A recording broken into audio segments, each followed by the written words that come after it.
disciple, as well as Mahavihar and Mahavir and 17 disciples of Mahavir.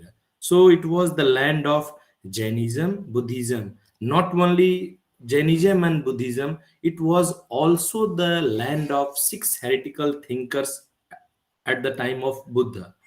Uh, we are getting the name from different sutta of Pali literature like Puran Kashyap, Makhali Goshal, Ajit Kesakambal, Pakud Kachayan, Sanjay Velatthiput, and Nigathanath Put. So we can say that it was the fertile land for Shramana tradition, and Brahman tradition was a little bit weak, but Samana tradition was so strong in Magad, especially Nalanda as well as in Magad. So here we start with Nalanda was the great center of learning, which was famous for Buddhism, especially Mahayana, and then for Vajrayana Buddhism. Tibetan Buddhists believe that Tibetan Buddhist tradition is actually Nalanda tradition. In fact, Nalanda was the famous place before the establishment of Nalanda Sangharam, or we can say university.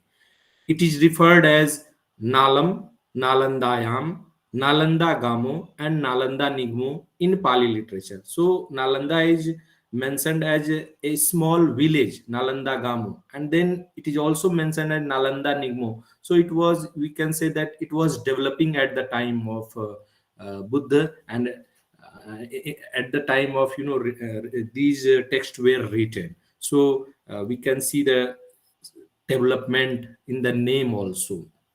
So let us discuss the nomenclature of Nalanda. We have three theories.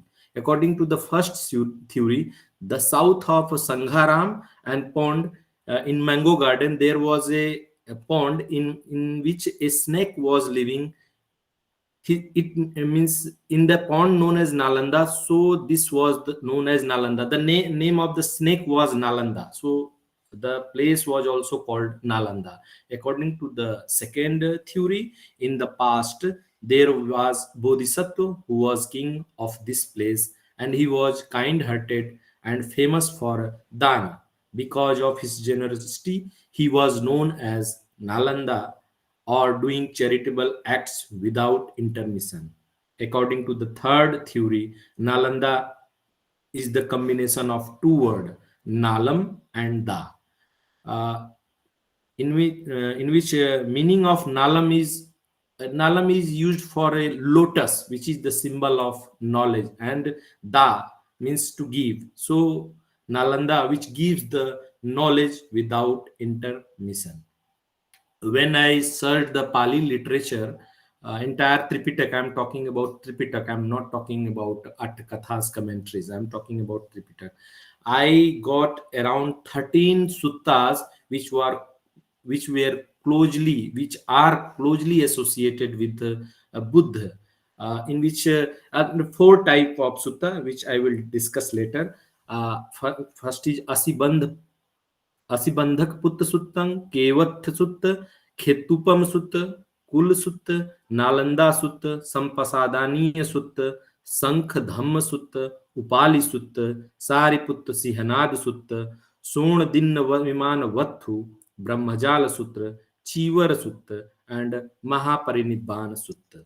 So we can see these 13 sutra in this way, that there are 13 suttas associated with Nalanda, in which only 9 suttas delivered at Nalanda.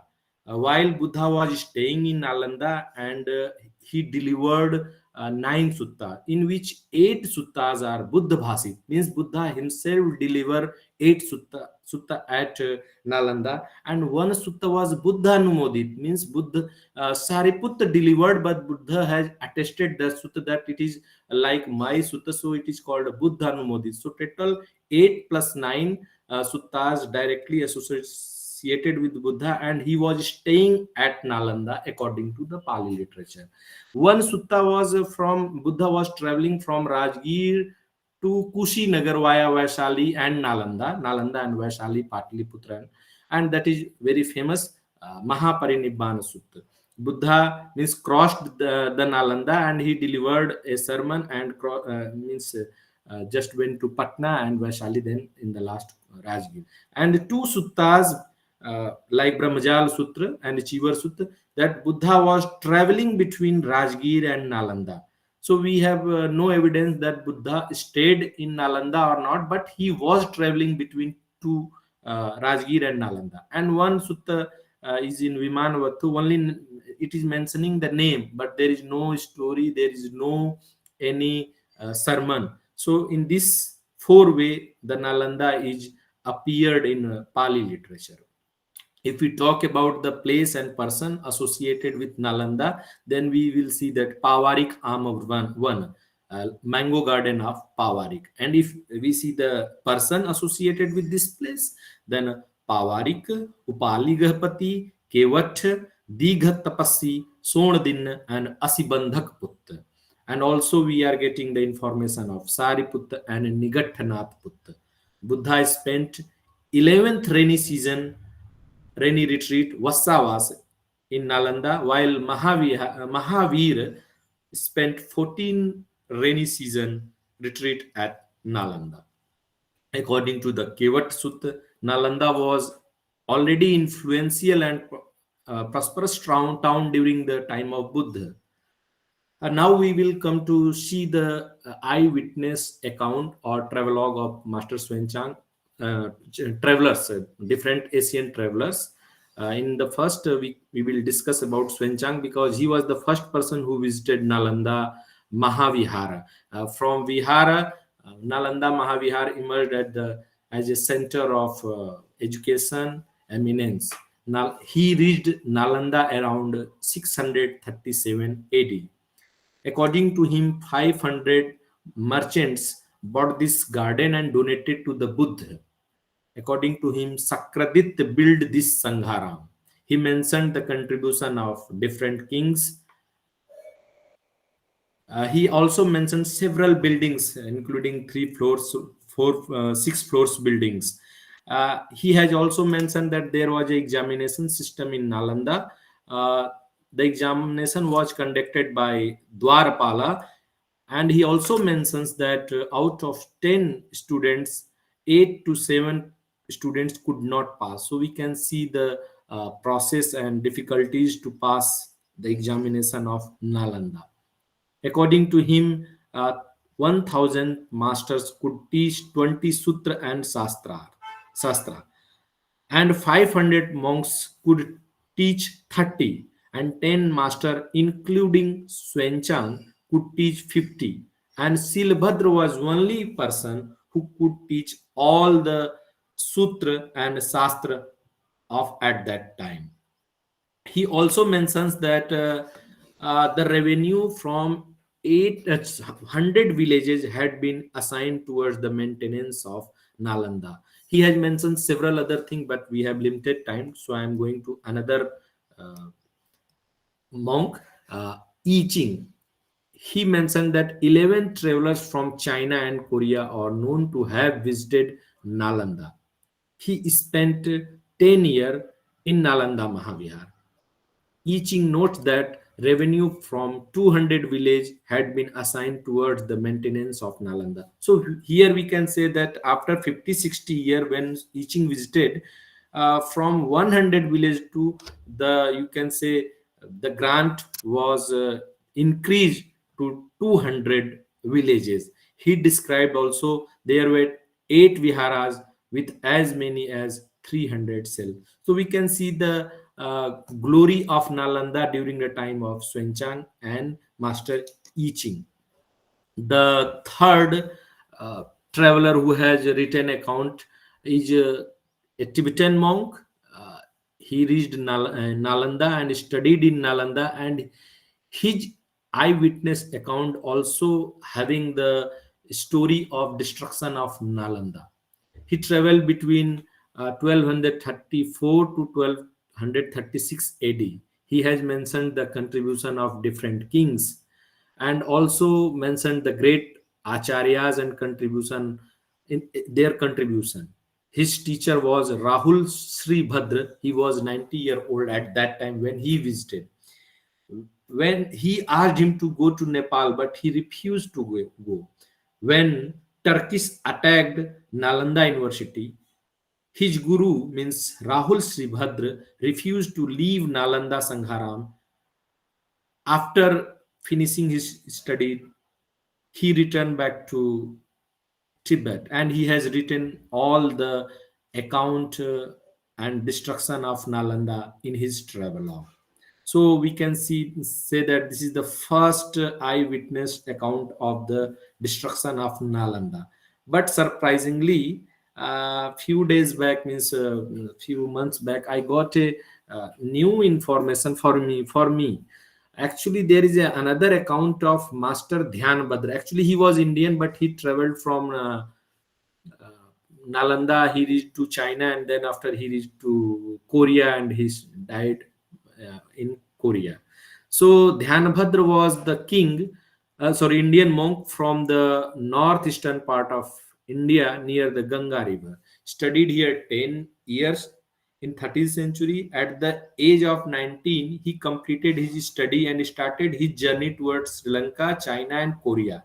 He mentions that during his stay at Nalanda, his teacher was Vinay Bhadra. At the time of Dhyan Bhadra, Nalanda was almost in the stage of decline, but he encountered and studied almost all the subject mentioned by other traveler. But in the beginning, his area was actually Vinay. It shows that Vinay was in strong practice in Nalanda at that time. My mean is that before him, uh, uh, uh, that this person Dharam Swami mentioned that Nalanda was destroyed, but here this account is saying that it was destroyed, but the study was continuous for in the pockets. We can say that it was not finished after Turkish attack. So for me, it was very surprising that he has given this account. There is another monk Taranath. He has not visited Nalanda, India. He has written on the basis of record in Tibet. So he has also described the role and discussion of Sankaracharya and other thing. I'm not going to discuss because I have limited time. So Nalanda is also the place of Sariputta and Moggallana. Here we can see this is the Nalanda ruins in the you can say western direction around 3 kilometer. We have one Mount Joaffardi Mount, this area, which is the place of Moggallana. He took birth at this place, and from this Sangharam, Nalanda University, in the almost eastern direction, uh, 10 kilometer, around 10 kilometer, most probably the birthplace of Sariputta, according to the Swenchang and other Asian monks. Nalanda was also very associated with Buddhist disciple. Not only Sariputra, we can see the Sariputta's brother and sister Chund, Upsen, and Revat were also the disciple of the Buddha. Chala, Upchala, and Supachala. And this is also the meeting place of Mahakasyap and Buddha. We knowing that Nalanda was the first residential university established by Kumar Gupta first in first 5th century. 10,000 students and 1,000 teachers were there. So many fully developed meditation center, lecture hall, temple, library, etc. We are also knowing that the subjects were 18 sects of Buddhism, astronomy, Vedas, Hetu Vidya, Shabd Vidya, means logic, grammar, medical science, and Sankhya. Nalanda was the center of Mahayan, Vajrayan, and we can see that Nalanda tradition is actually the tradition of these 17 great acharyas as per Tibetan record. Buddha himself delivered that everything is have to decline or impermanence, the theory of impermanence. So whatever in this world we are seeing is impermanent, one day it has to change or decline. So it also applicable on Buddhism. My mean is that Buddhism declined when it was on top and it reached to the stage of decline. If you are sitting on the top or standing on the top, you have great chances to fall down, and it happened with Buddhism. Islam attacked and several other things happened. Indian people forgot Buddha Ashok, the great king. You see the great Mahabodhi temple. They forgot. This is also the one picture of Mahabodhi temple, Bodhi tree. They are worshipping as a Hindu god. Here we can see Hindu god and goddesses. It is also the complex of Bodh Gaya Mahabodhi temple, worshipped by Hindus. And here we can see the ruin stage of this temple in 1810. Here the Sarnath also, it was abandoned. Lauria Nandangarh, the pillar was unknown that it is a pillar of Ashoka. This is the Nalanda ruins before excavation when it was discovered. This is the another picture of Nalanda ruins. So Xuanchang has written his book Tathang Siyuchi in 646 on the request of emperor. This was translated in French by sinologist Stancil Julien in 1857. His biography was also written by his disciple Huili, and both translated in English by Samuel Bill in 1884 and 1911. So, on the basis of the account of Xuanchang and Fashian and other Asian monk, first Francis Buchanan in 1812, he noticed the ruins at Kundal, near Kundalpur. There is a village. Major Kitto in 1847 tried to attempt this Bargaon ruins as ancient Nalanda, and the Major Alexander Cunningham in 1861 and 62 during his visit, he confirmed that this Bargaon ruins, Bargaon is the name of village. Uh, he confirmed that this is the ancient Nalanda, and in 84 excavation started. In 1871 other mounds excavated. T. Bloch and D.P. Spooner also excavated, and now we can see the glory of Nalanda here.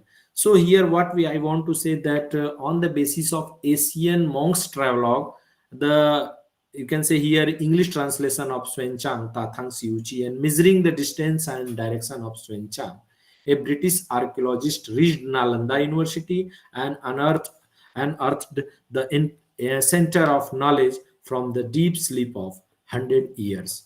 So after excavation, we got several seal which confirmed the Nalanda University's ruins, means relationship with Nalanda. So here is the Nalanda seal recovered from Nalanda ruins. It is around it belongs to the 5th to 6th century AD.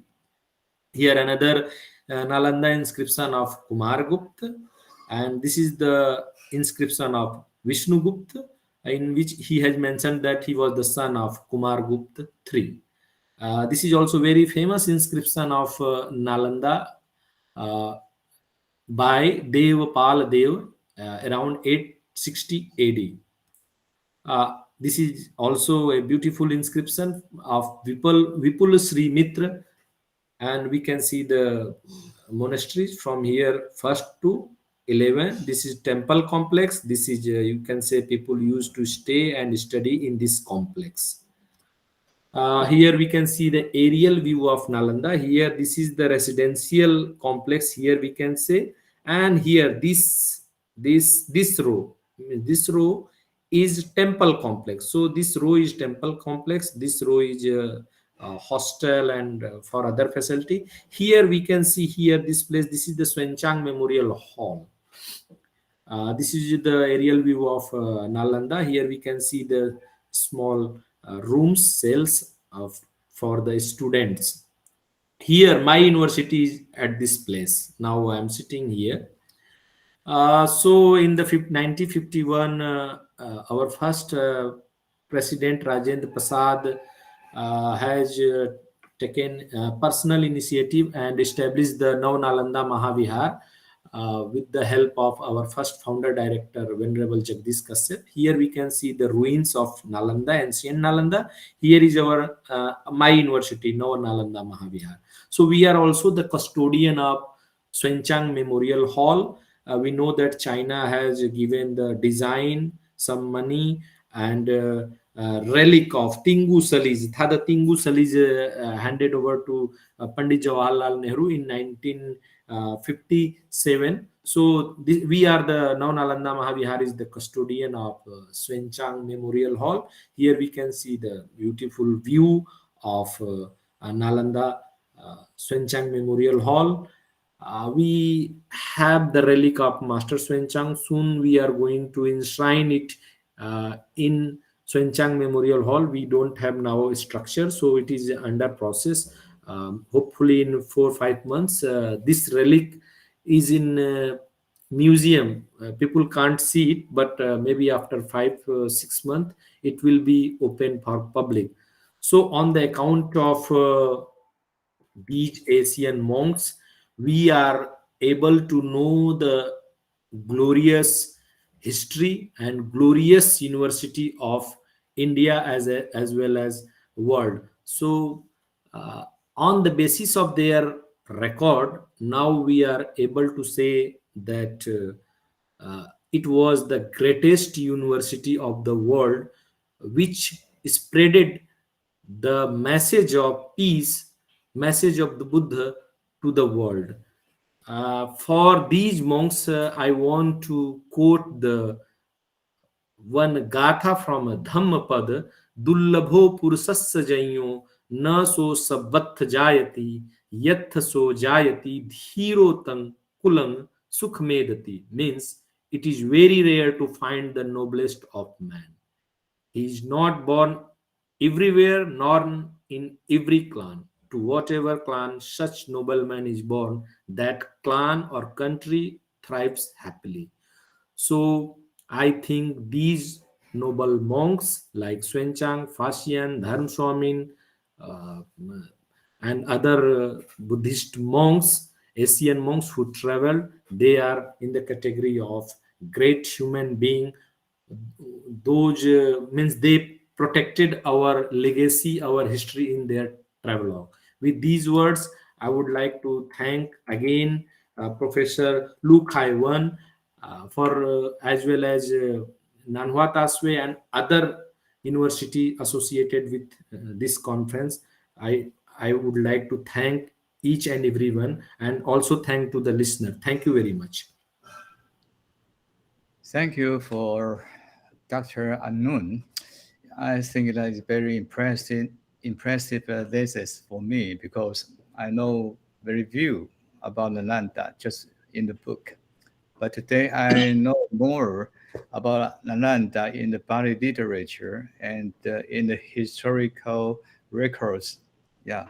So thank you again. So okay, we anyone want to give your question to Dr. Anu? If you got some question to Dr. Anu, please before that identify yourself, please. Anyone? No? Okay. So if no anyone want to submit your question, then I'd like to invite our second presenter, Professor Zheng Wenquan. Okay, so this is right in Chinese character. 郑教授啊，郑教授这篇文章写的是释迦称的这个 OK， 好，我稍微记这个释真的手杖论对马来思想史的影响啊。这篇文章其实挺有趣的，他探讨是那个马来西亚马来化的印度佛教印度的马来化的问题。来，我们欢迎郑教授哈，谢谢。请。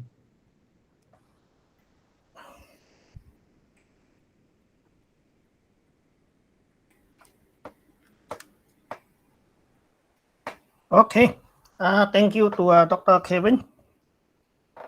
I'm showing my PPT, PowerPoint in English. I'm so sorry to you, but because when I prepare and my subject submit my paper, I'm short in time, so I prepare the paper in Chinese. But now I think I can share some of my main point in English with you. with this PowerPoint. Okay. So I think in our first presenter, Dr. Arun Kumar had mentioned one of the Chinese monk who had paid their visit to Nalanda, Yi Jing. So my presentation is related to the monk of Yi Jing. Without the Yi Jing, we had no evidence, we had no idea to present the paper today about Sakyakiti, one of the Yi Jing contemporary from India. And also Yi Jing had translated the only one of the Sakyakiti writing. The title is Hastadanda Sastra. So this meaning that without Yi Jing, we had no idea about who was the Sakyakiti and what was his writing of Hastadanda Sastra. So with this evidence, now we have the evidence to say that the Nalanda Buddhism not only have disseminated in Malay society, but the Nalanda Buddhism had also been indigenous, the Malayanization of the Malay people. So this is my title, Sakyakiti Hastadanda and the Malayization of Nalanda Buddhism. I divide the presentation into three parts. The first part is about the background, Sakyakiti and his Hastadanda Sastra. The second part is about the work. This Hastadanda Sastra is a writing of Sakyakiti concerning the debate between school of Yogacara and Mahisasaka in Buddhism. So the last part is the impact from this Hastadanda Sastra in Malay society. So I can see that at least we can point out the logical and metaphysical impact from the Sakyakiti on the Malay Muslim tradition today. So this is the three part of my presentation I will share with you. The first part is about the background, Yi Jing. I think this has been mentioned by Dr. Arun Kumar in his presentation.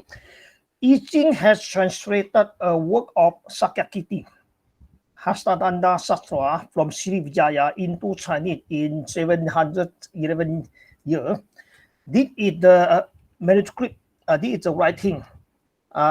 We can see from the Taiso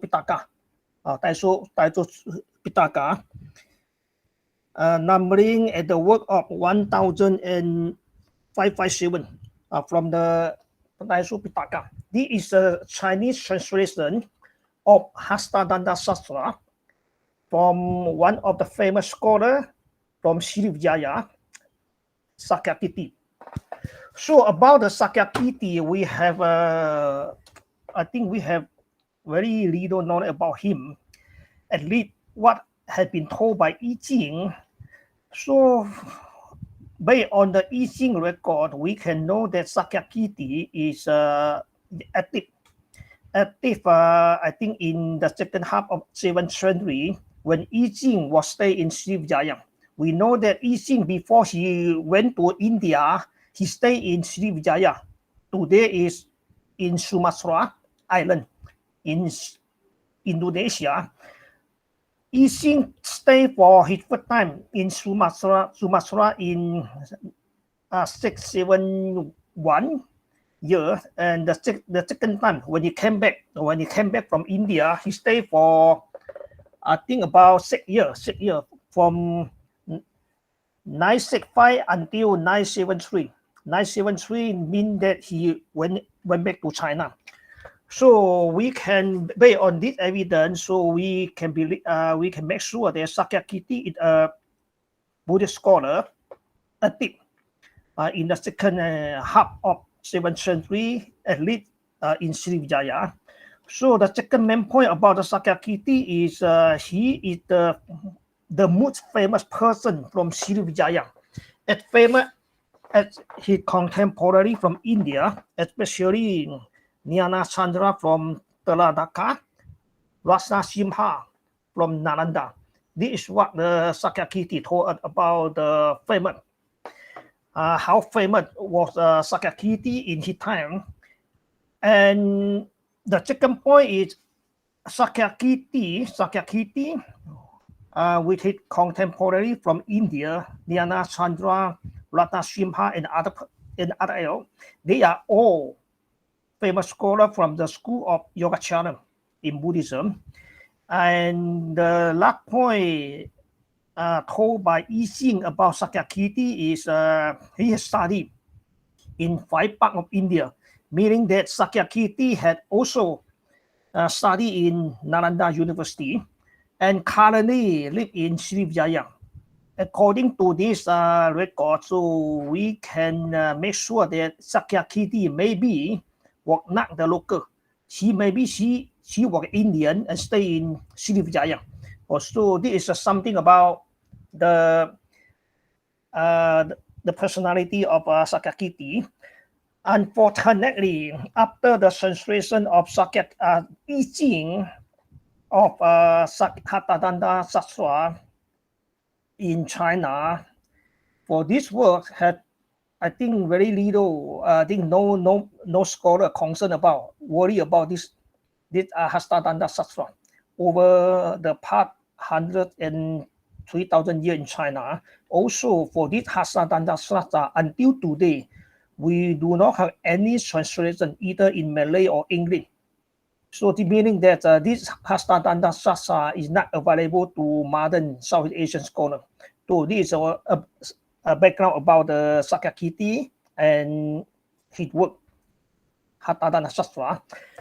So recently I have presented a conference paper in Malay. So I share with my Malay colleague about Sakyakiti and also his work, Hatadana Sastra, and what is the impact based on the only work, Hatadana Sastra. We can make sure that the Srivijaya Nalanda Buddhism have laid some impact on the later Malay Muslim tradition.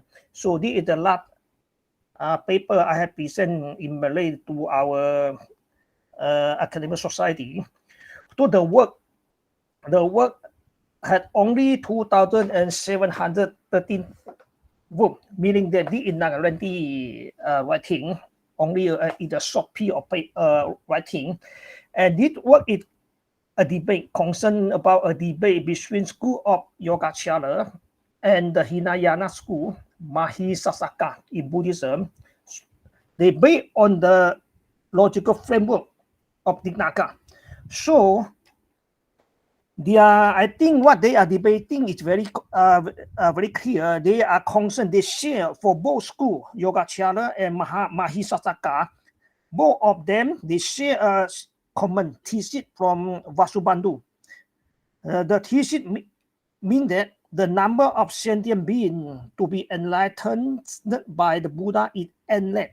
But the reason is different. For Yogacara, he believed that the number of sentient beings is endless because according to Sakyakiti, because the number of beings is infinite. This is the reason believed by the Sakyakiti. But his opponent from Mahisasaka believed that the number of sentient beings is endless because the new beings are born from time to time. This is why the number of human beings is endless. So they play.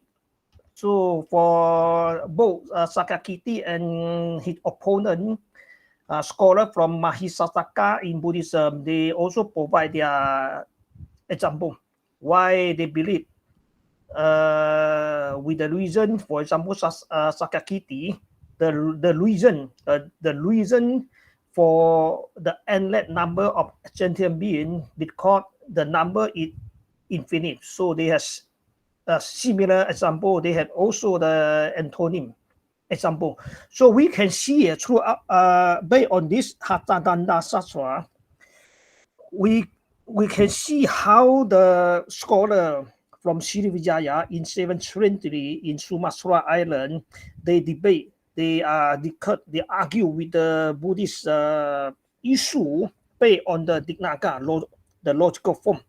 So this is very important. So, meaning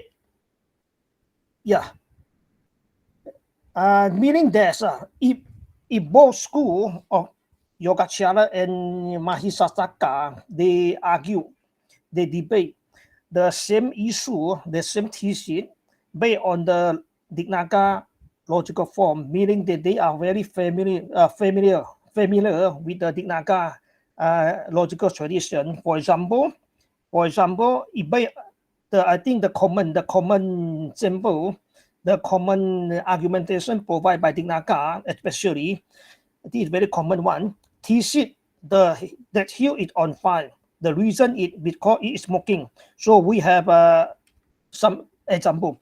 So for those familiar with the Dignaga logical tradition, then they will be very common with this example from Dignaga. So the fire and the smoke. Based on this Dignaga tradition, so I can find some Malay idiom.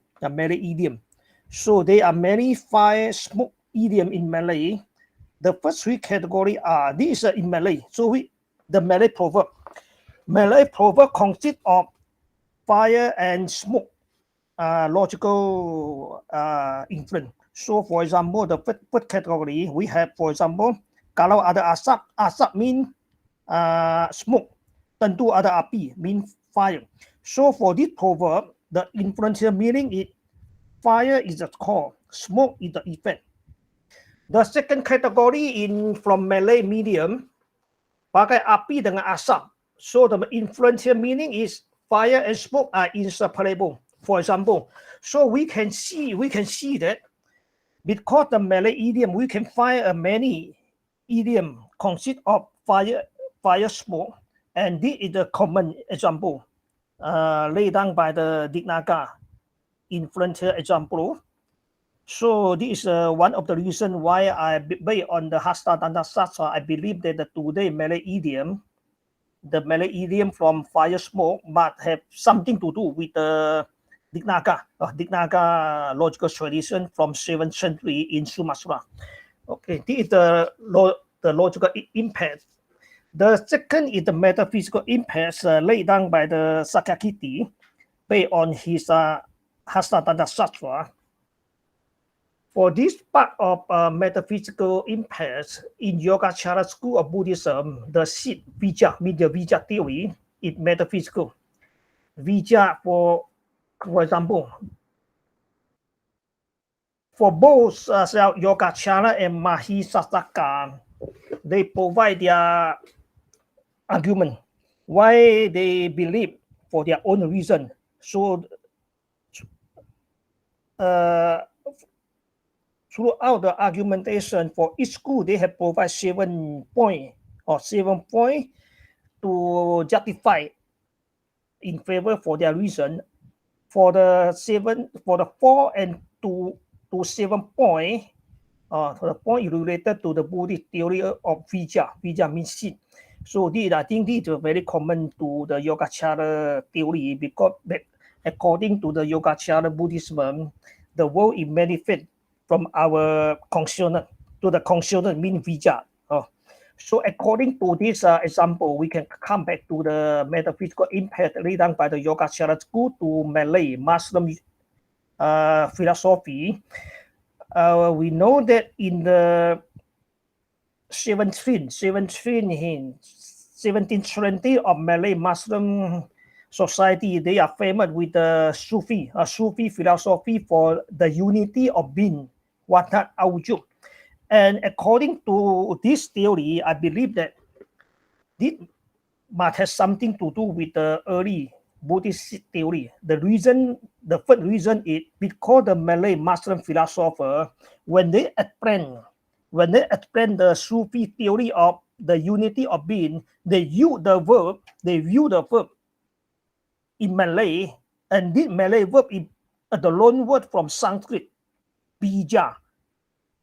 Bija. So I think this is the first reason why I believe the Malay Muslim philosophy of the unity of being has something to do with the Buddhist theory, because they use the same verb from Sanskrit, bija, bija to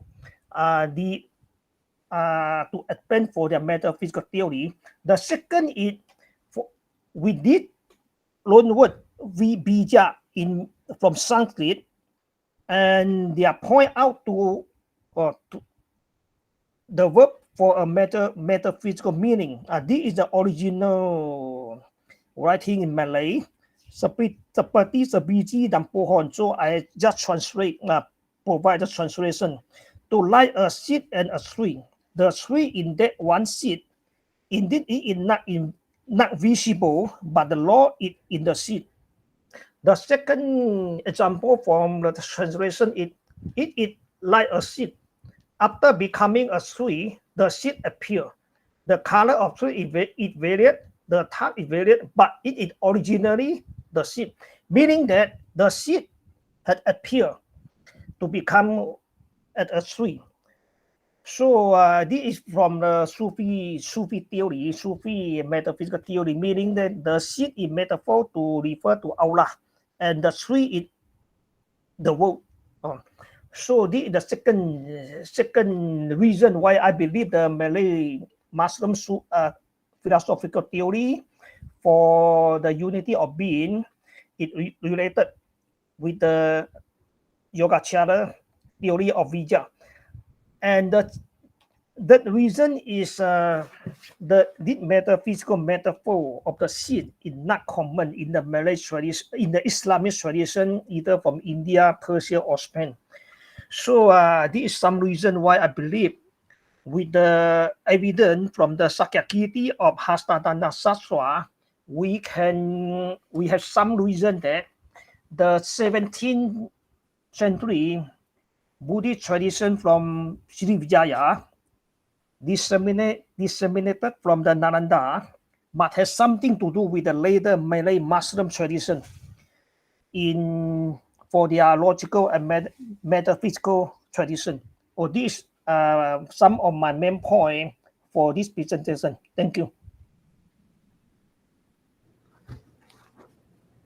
Okay, thank you for Zheng Wenquan 教授. It brings us about the Sakyakiti 的手杖论啊。好，那么 OK, and now we got the 10 minutes left. So if anything or any opinion or any question you want to raise, you can take your time and to write your message on the board, or just let me know about your question. Okay. So Professor Anu, please. Thank you, sir. Bun Chuan, Professor Bu Chuan Thi. I have one, not question, but I want to know something that you have mentioned about fire and smoke, and just you have mentioned seed, that these metaphors or things are not available in Indian Islamic or something, but I want to inform you that these examples are available in Buddhist text as well as Hindu text.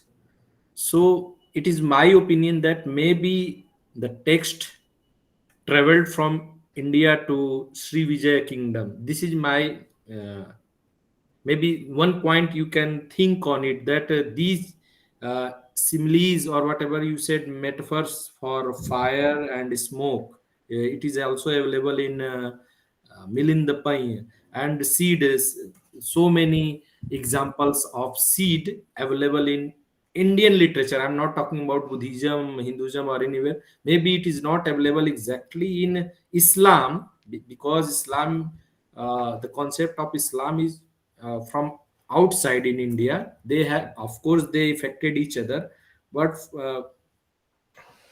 from the point of view, these similes or examples of fire and smoke and seed is very common in India. So think on it. Maybe it is possible these text, because we have very great connection with Nalanda and Sri Vijaya. We have very great connection. Iching stayed there for several years, and then he reached to Nalanda to study Buddhism, because it is said that if you want to read in study in Nalanda, then you have to study Sanskrit and other thing. And Sri Vijaya was the one of the center at that time. So if we have such a strong connection, so that maybe this book traveled. I'm not saying that it is not Malay origin, but you can think on it that we have so much strong connection, and Sri Vijaya King donated one monastery in Nalanda where Swenchang stayed. Means Swenchang stayed in the Sri Vijaya King's monastery. So traveling the books is not a very difficult thing. Maybe it traveled from India, and these examples are available. This is my humble submission to you. Thank you very much. Okay, thank you. Dr. Arun, because I don't have my knowledge about the Indian idiom, they're very little. How about the Indian idiom, for example, Indian proverb? Is there any Indian proverb consist of fire smoke like the Malay proverb? Yes, so many. For example, I speak in Hindi. जहाँ आग होती है वहाँ धुआं होता है. Where we can see the fire, there will be smoke. Like this, several this type of thing. Not only one. I'm recalling one. Arvind sir is here. Maybe he can add something. Okay. So there is so many examples of fire and smoke, as well as seed. So many. If you want, I can mail you. I will search it and mail you. But so many examples available in. Okay. But in Chinese proverb and in English proverb, we cannot see so many. But in India, so many. So many. Okay, thank you. So I think that the Malay idiom, the Malay proverb of fire smoke must have something to do with the Indian background. I'm not saying it is related to India directly. Maybe it is available in Malay, or maybe in China, or in different country. But it is available in India, that जहाँ आग है वहाँ धुआं भी उठता है. धुआं means for smoke, and आग is for fire. So I will send you other examples on your mail. Yeah, thank you. Also, for your second point, your first point about the Vijaya theory, Vijaya theory, the theory of seed. How about the status of Vijaya theory in Hindu tradition? Because in the Malay history, after the Sri Vijaya, the Malay, they convert to Hindu, especially based on the Samkhya theory. So I want to know what the theory of Vijaya can do with the Samkhya theory from Hindu viewpoint. Vijaya theory. Actually, I'm very sorry that I'm not an expert of Hinduism, but I know that seed, the example of seed is available, several examples. So I will search it from Hindu tradition as well as from Buddhist tradition, and I can share you on the matter of seed. I am not very much sure, but on the fire and smoke, I am very sure that so many examples. For bees also. From point of view of from Hinduism, I will share you, and I will ask some teachers, and I will share with you. Okay, because I cannot find a similar tradition from metaphor of seed from Islamic one. For example, from India, from Iran, also from Spanish. I cannot find a similar metaphor for the seed. Maybe seed theory means whatever use of seed is not available in Islam, but it is available in Indian literature, and this text is related to Buddhism. So we can get influence of Hinduism, Buddhism, and all the thing mixing. We can get in one text. I don't know Islamic theory, so I can't say. Thank you. Thank you. So my present today is because we had evidence from the 7th century of Hastadhana Sastra, and this writing consists of fire, smoke, logical influence, the reasoning Also, they based on the theory of seed for their metaphysical purpose. So with the evidence, so I believe the 17th century Buddhist tradition must have something to do with the today Malay Muslim tradition. This my main point. I try to relate the 17th century from Hatha Sastra to the today Malay Muslim tradition. This is why what I try to present throughout my paper today. Thank you.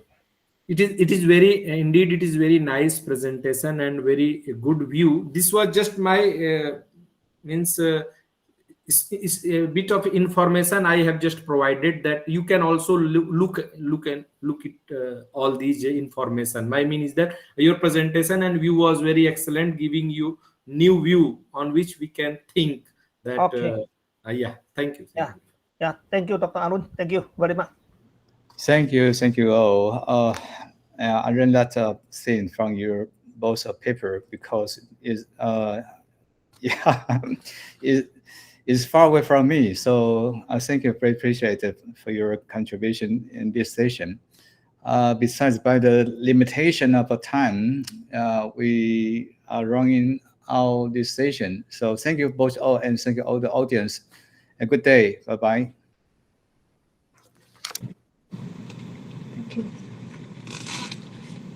Thank you. Thank you.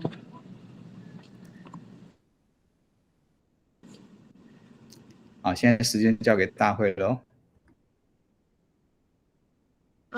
Now we are moving to section 2.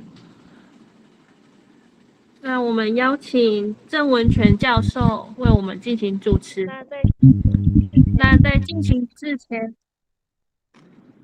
我们先宣读一下我们的议事规则。每场次一样有2位发表人，1位主持人。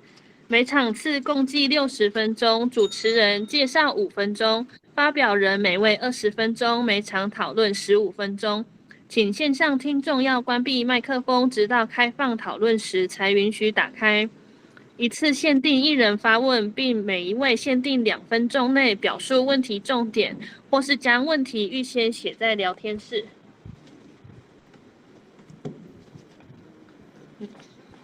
Rules. Each session has 2 presentation and moderator.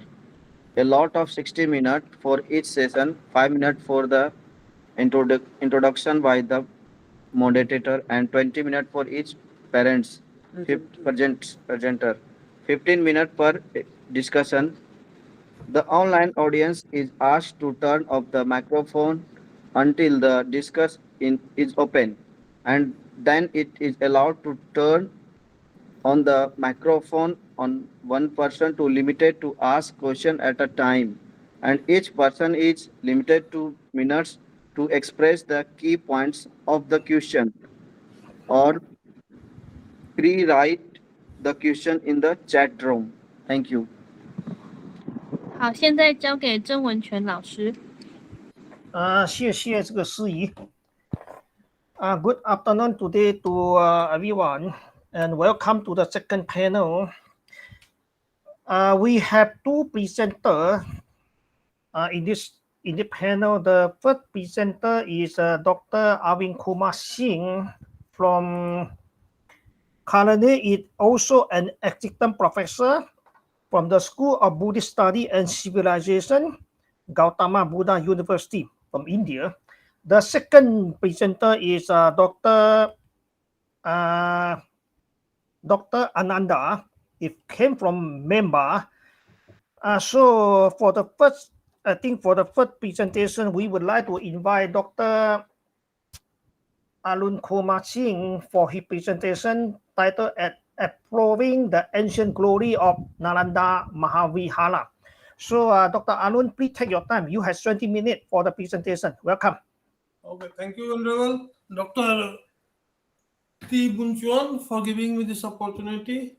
And also I would like to first thanks Dr. Chuiming for inviting me to present my paper in this conference.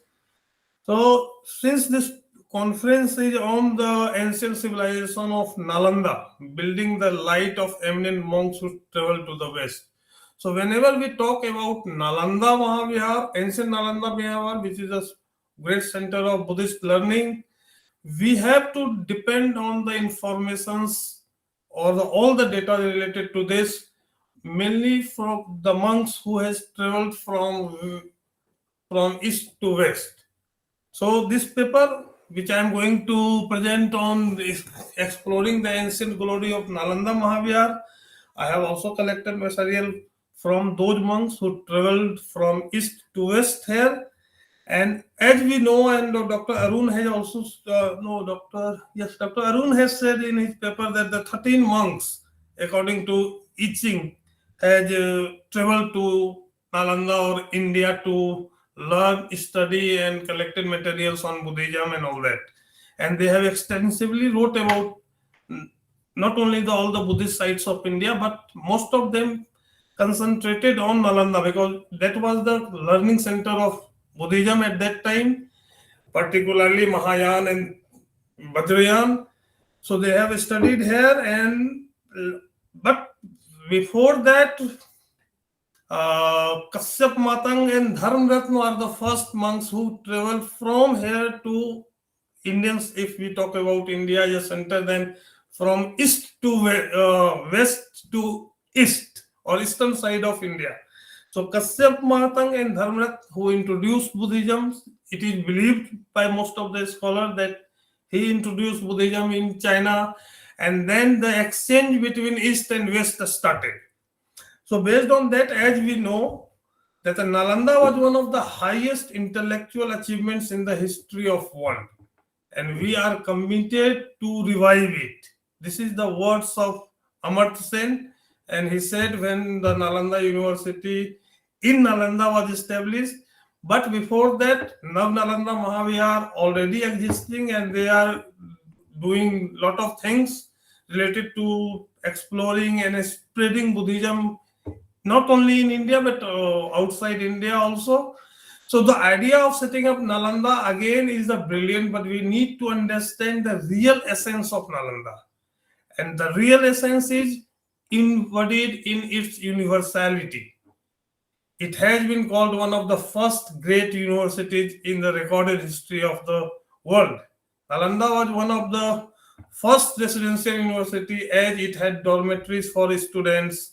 Historical studies indicate that Nalanda University was established by Kumar Gupta in somewhere around 427 Common Era under the patronage of Kumar Gupta I. And during its peak time, it is believed, based on the information, about 10,000 monks, students from outside and 1,000 teachers. The university was considered an architectural masterpiece and was marked by lofty walls and all that. So it was a big university from where many people or scholars came from Korea, China, Japan, Tibet, Indonesia, Persia, and even Turkey to study here. But the most information which we get from here was in the writings of Xuanzang Siyuki, that who visited here during the Chang dynasty of India without the permission of Chinese king, of the Tang king, and he left a detailed account of university in the 7th century. Associated with Nalanda were the several thousand of monks who were men of highest ability and talent. Some of them were from different countries. The international character of Nalanda was quite prominent even during the time of Xuanzang association with Nalanda in the 7th century. Students from far near flocked at the feet of the Nalanda. According to Xuanzang, Nalanda University had students from all over Buddhist world. There were students from Sri Lanka, Tibet, Nepal, China, Mongolia, Turkestan, Japan, Korea, Indonesia, Central Asia, Vietnam, Sumatra, Java, Persia, Greek. You name a Buddhist country or any country, students from there have visited or studied in Nalanda. So Nalanda had ancient higher learning institutions which give learning an institutional framework.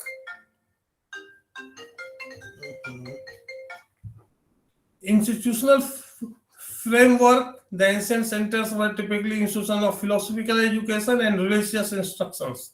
They are to be distinguished from the modern Western style university, which is an organizational form originating in medieval Europe and adopted in the world regions since the onset of modern times. So Nalanda has its own importance. Nalanda is still an obscure entity of most people in the world.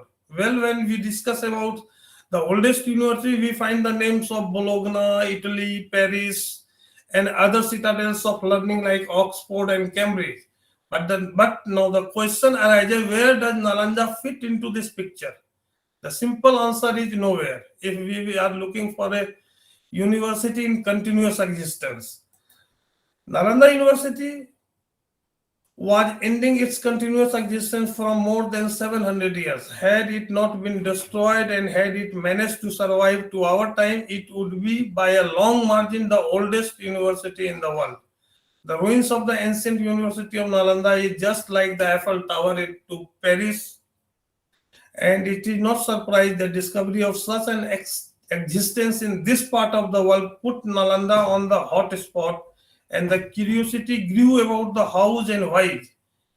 It's been almost 200 years since we first saw the first pilgrims of it, at least on the record, and we are still waiting to know much more about Nalanda. That another Chinese traveler, Yi Jing, who visited Nalanda a few years after Xuanzang, mentions about the structure of Nalanda University, their teacher, their curriculum, their teaching methods, about their scholars. Along with that, also discuss about the library. There were innumerable shrines embellished in the wealth of sculptural arts. With endowments from successive monarchs, Nalanda University became a site of imposing buildings. Nalanda became world famous on account of its brilliant professors and high standard of education. In addition, strict discipline was maintained. Among the many outstanding scholars, thinkers, and chancellors of Nalanda, to name few, Nagarjun, Aryadev, Asang, Vasubandhu, Dignag, Dharmakirti, Sant Rakshit, Dharmpal, Sirvar, whoever is a great scholar of Buddhism, he is in one way or some other way associated with or connected with Nalanda. It is important to note that Aryadev, the first disciple of Nagarjuna, hailed from Sri Lanka. The brothers Asang and Vasubandhu were successive abbots of Nalanda. Tibetan sources indicate by name several other Buddhists associated with Nalanda, such as Rahul Bhadra, Mahisasudhar, Buddha Palit, Bhav Vivek, Prasangik, Chandrakirti, and many more. Now, we are going to discuss about the Nalanda during the Buddha's time and its connection with Buddhism. The Buddha is mentioned as having several times stayed at Nalanda. When he visited Nalanda, he would usually reside at Pavarik, Amravan. While there, he had discussions with Upali Gahapati, Diggatapasik, with Kevat, and also several conversations with Asibandhak Put, about which already Dr. Arun has discussed. So while discussing all these things, according to one of the sut, I would like to mention Kevat Sut. In the Buddha's time, Nalanda was already an influential, prosperous, and populated town, though it was not until later that it became the center of learning for which it became famous, and that was the reason today we are discussing its heritage and contribution in the light of monks who have visited here for study, and they have extensively wrote about Nalanda. Nalanda has also connection with Mahavir, about which Dr. Arun has already discussed, so I am skipping this. Now I would like to discuss about some subjects that have been taught at Nalanda University. Nalanda's curriculum covered a wide range of subjects, including branches of Buddhism, other Indian philosophical systems as well. Chikitsa Vidya, that is medicine, astronomy, geography, mathematics, Hetu Vidya, that is logic, about which the moderator was just not talking about that. Then Sabd Vidya, that is grammar, and other arts and science subjects of the day. As the university was run by Sangh and Buddhist study assumed importance and pride of place at Nalanda. According to the records, the curriculum of Nalanda University at the time of Manjusri Mitra, who was a respected Yogacharya scholar and a practitioner of Nalanda, included virtually the entire range of world knowledge then available at that time. Nothing was left behind. Everything used to be covered under the curriculum of Nalanda Mahavihar. Courses were drawn from every field of learning, Buddhist and Hindu, sacred and secular, foreign and native. Students studied science, astronomy, and all those things. The scholars and chancellors or abbots of Nalanda played a significant role in propagation of Buddha Dhamma outside India, in Nepal, Tibet, Central Asia, China, and Southeast Asia, about which already the moderator, Professor T, had just talked about I Ching and how his text, that is Sakya Kirti's text, Hastadanda Sas was there. I also think that Hastasa might have been taken by I Ching from India to Indonesia or Malaysia, and there he might have translated that text. So they also, because like seed, I am just remembering one, Bij Niyam is there, which talked about the evolution of nature. So this can be discussed in later part.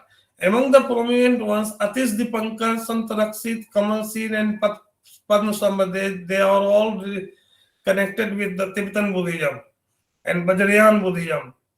A vast amount of what came to comprise Tibetan Buddhism, both its Mahayana and Vajrayana tradition, stems from the 9th to 12th century Nalanda teachers and their tradition.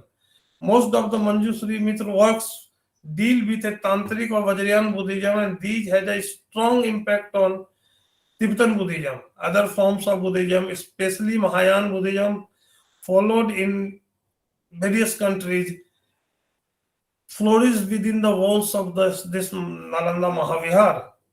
According to one of the Chinese visitors, Hui Li, Nalanda was held in contempt by some Theravadins for its emphasis on the Mahayana Buddhism. So there was a tussle also among the Theravadins and Mahayanis at that time. So now I am going to throw light on Nalanda as depicted in the Buddhist literatures. Nalanda was once thriving monastery university and center of learning. Nalanda, called one of the most greatest universities of the world, which is mentioned, and in the Buddhist text, Nalanda was mentioned as Nalam plus, this is the combination of Nalam plus Da, about which also Dr. Arun has already talked. So I will just skip this, that the Pali text contains numerous references to the place under various names. Nal, Nalak, Nalakagam, Nalanda, and generally take it to be the birthplace of Sariput. Taranath, one of the historian, the Tibetan philosopher, in his book History of Buddhism, indicates that Nalanda continued to remain as an important site even after the decline of Rajagah, since Emperor Ashoka made offerings to the Chaitya of Sariput, which then existed here, and erected a temple over it. This statement was also confirmed in the accounts written by the Swensang, who mentions that the stupa was built by Ashoka, where the Venerable Sariput was born and attained nirvana. The relics of his mortar remains enshrined therein.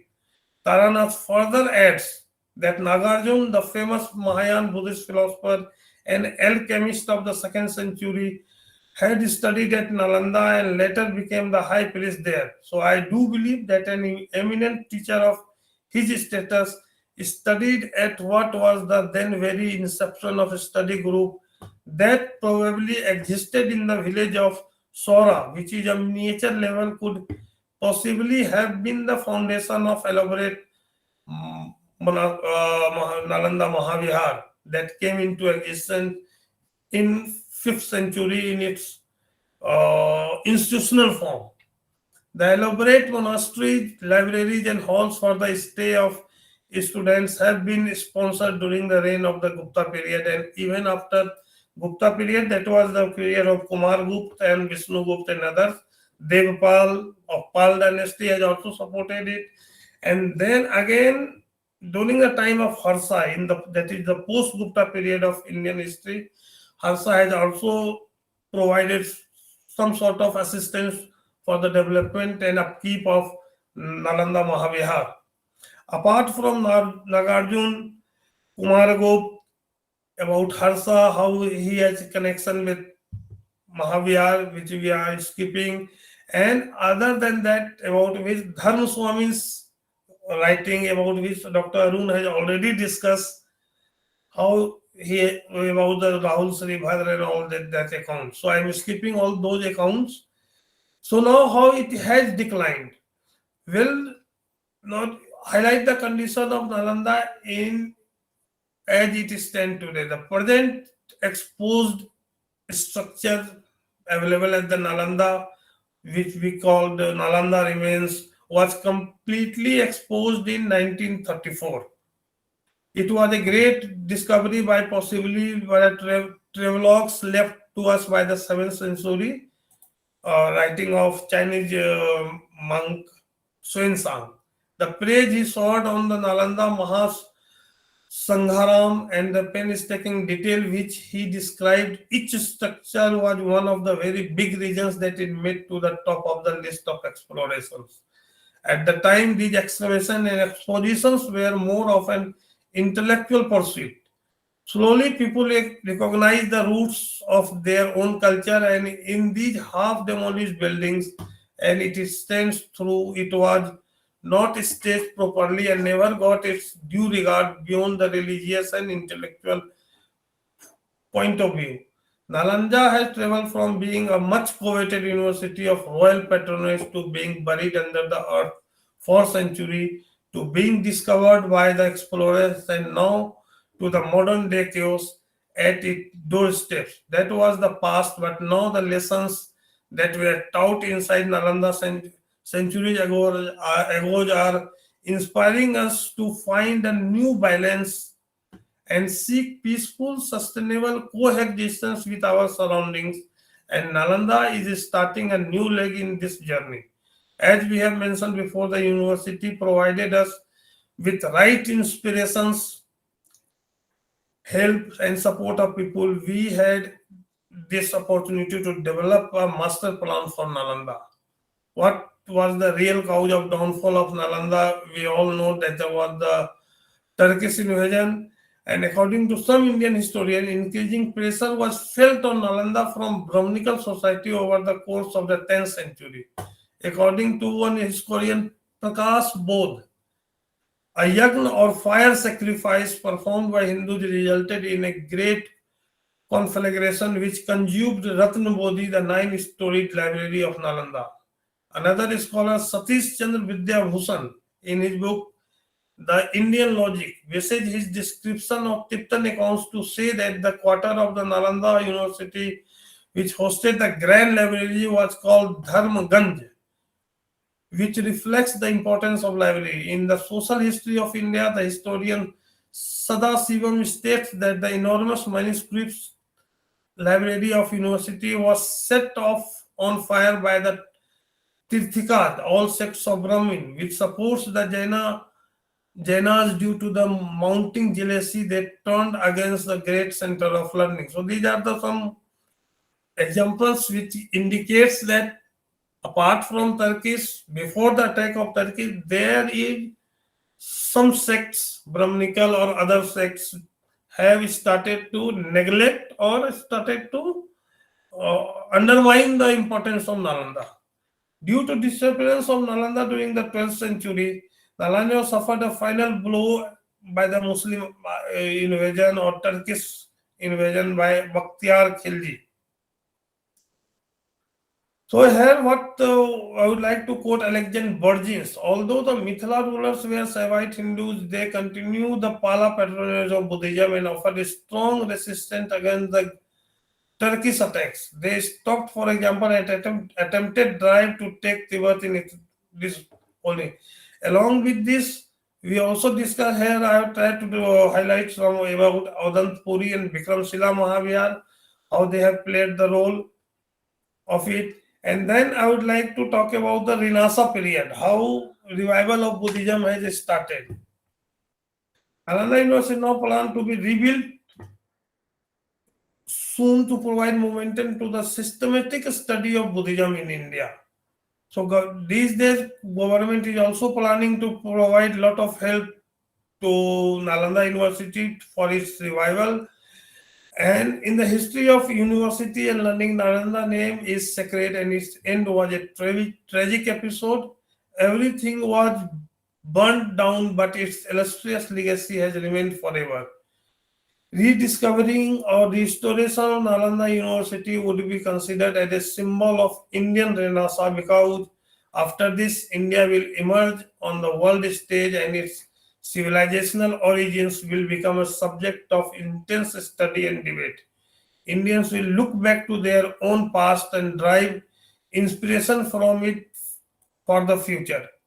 Nalanda has traveled from being a much coveted university of royal patronage to being buried under the earth for centuries to being rediscovered by the explorers, and now the modern day chaos has its core. That was the past, but now lessons that were taught inside Nalanda century ago are inspiring us to find a new balance and speak peacefully about it. Most importantly, they emphasize the importance of Eastern intellectual endeavor and ensure that human cultural understanding is not dominated by the Western civilizational model. So this is all about discussing about the ancient glory of Nalanda. Thank you very much. Okay. Thank you, Dr. Arvind Kumar. And now we have a second presenter from the same university with Dr. Arvind Kumar from Gautama Buddha University, Dr. Asin Ananda. So his presentation today is historical position and significance of Nalanda. Dr. Asin Ananda, please, you have 20 minutes for the presentation. Welcome. Are you ready? Yes, I'm ready, Okay, sir. Yeah.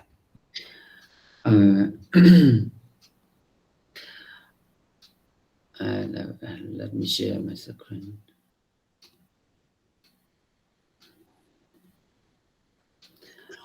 Hello, good afternoon, dear respected Bhikkhu Sanghas and dear respected professor and Dhamma brother and Dhamma sister. My name is Ananda. I'm studying PhD in Gautama Buddha University, Greater Noida, under the supervision of Dr. Arvind Kumar Sent. My topic name is historical position and significance of Nalanda. Can you see my presentation? Can you see? Hello? Yes. Yeah. Okay. So I would like to discuss with 8 segments of my topic, and the first introduction, and the second Nalanda and Lord Buddha. The third segment is Nalanda and Sariputta, and the fourth is Nalanda under the king of the various dynasties, and number 5 is Nalanda and Cuisines. Number 6 is International Network of Nalanda, and number 7 is Nalanda Library, and then conclusion. So may I start by introduction. The sources are the most authentic way to counterprove the historical subject. the base of the subjects is only the sources. So through the sources, we may reach to the root of the subjects. Therefore, Nalanda is the greatest Asian educational center in India and the globe. There is no doubt that the Buddha visited Nalanda several times. It is strongly linked to the Lord Buddha. Buddha visited Nalanda frequently to teach his authoritative listener and sleep in the Bawarika Mango Grove. It is unique significance in the Buddhist history as the birthplace of his disciple Sariputta and Mahamoggallana. Well, he also gained nirvana and can also worship the Chatyas of the Sariputta and constructed the huge Buddha's temple at Nalanda. As a result of this, he is considered as one who established the first vihara at Nalanda. And second, Nalanda and Lord Buddha. Nalanda has a very ancient history going back to the day of the Buddha. The Bali Buddhist literature as well contain many references to Nalanda. And the Digha Nikaya, we find mentioned the name of the village Nalanda, near Rajagaha, where the Bawarika Mango Grove. M. Arama seems to have been the name of the original owner of the site of the Nalanda establishment. These sites attracted Buddha's curiosity, and he regularly visited there while on his journey to teach his doctrine to the state's audience. After his enlightenment, the Buddha message laid down the foundation of the Buddhist religion. Separate everywhere, while preaching, the Buddha visited Nalanda several times. According to Pali literature, Buddha visited 11 times at Nalanda. It is as follows: Brahma Jala Sutta and Digha Nikaya, Kewata Sutta and Digha Nikaya, Mahaparinirvana Sutta, Digha Nikaya, Ubali Sutta, Majjhima Nikaya, and Sambadaniya Sutta and Digha Nikaya, and Jivara Sutta and Majjhima Nikaya, Bhakshar Dhamma Sutta and Sayutta Nikaya, Nalanda Sutta and Sayutta Nikaya, Desna Sutta and Sayutta Nikaya, Sankara Dhamma Sutta and Sayutta Nikaya, and Mahavagat, etc. And then Nalanda and Sariputta. Nalanda was the name of an ancient village with identifying with Dr. modern. Hello, Your yes, sir. your PowerPoint is still on the first page. I think you should move on to the third page. Are you presenting now for your third page of the PowerPoint? Oh, it is only first page. Your PowerPoint is still on the first page. Okay, so okay, so I have to share again. I have to try to share again, right? Should I try again to share screen?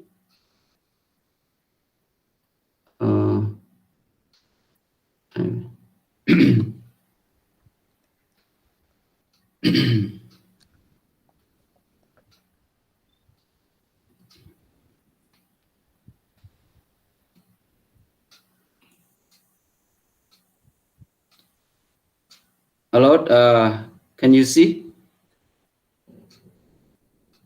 Okay.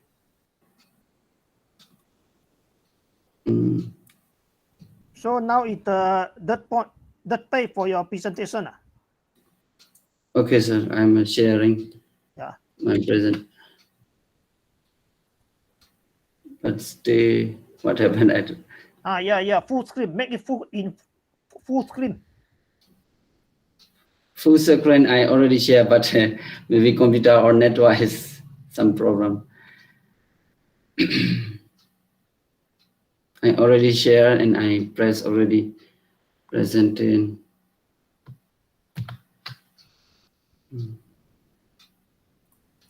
click on the left side, slice number 1 and 2. Yeah. You can see like this. Okay. Yeah. Now it okay. Okay, sir. Now we have to reach here, Nalanda and Sariputta. Nalanda was the name of the ancient village which identified with modern Baragon village. As records at the Samyutta Nikaya, Sariputta passed away and Nalaka Gamat, and the room in which he was born in his mother's home. He passed away before the border. His mother, Rupasari, made all arrangement for his funeral. Anuruddha Thera satisfied the films with the scented waters after the cremation, and Thera Chonda collected the relics. Sariputta passed away on the full moon day of Khatya. Preceding the Buddha's Mahaparinibbana on the visible full moon day, Sariputta was the most eminent disciple of the Buddha, and the Anguttara Nikaya, the Buddha approves him to be the wisest person in all of existence. Edadagan Mahapenyana. That means he is the highest position in wisdom after the enlightenment, after the Buddha. According to the Fahian, he came in India during the early and the 5th century AD. He does not mention Nalanda, but he described about the place Nalanda, a yojana southwest from the place where Sariputta, the chief disciple of Buddha, was born. According to Taranatha, the Tibetan historian, King Asoka gave offering to the Chatyas of the Sariputta that exist at Nalanda and created a temple in Nalanda.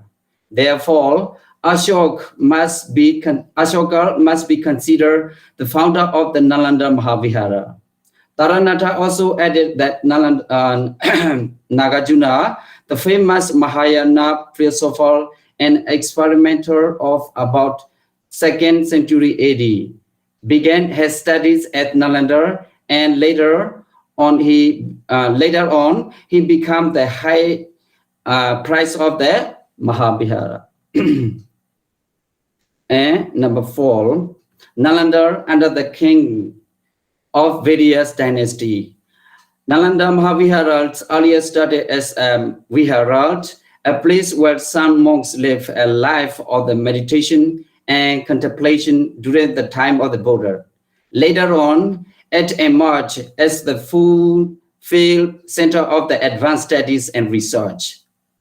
From the 5th to 12th century AD, it was development of the Mahayana Buddhism.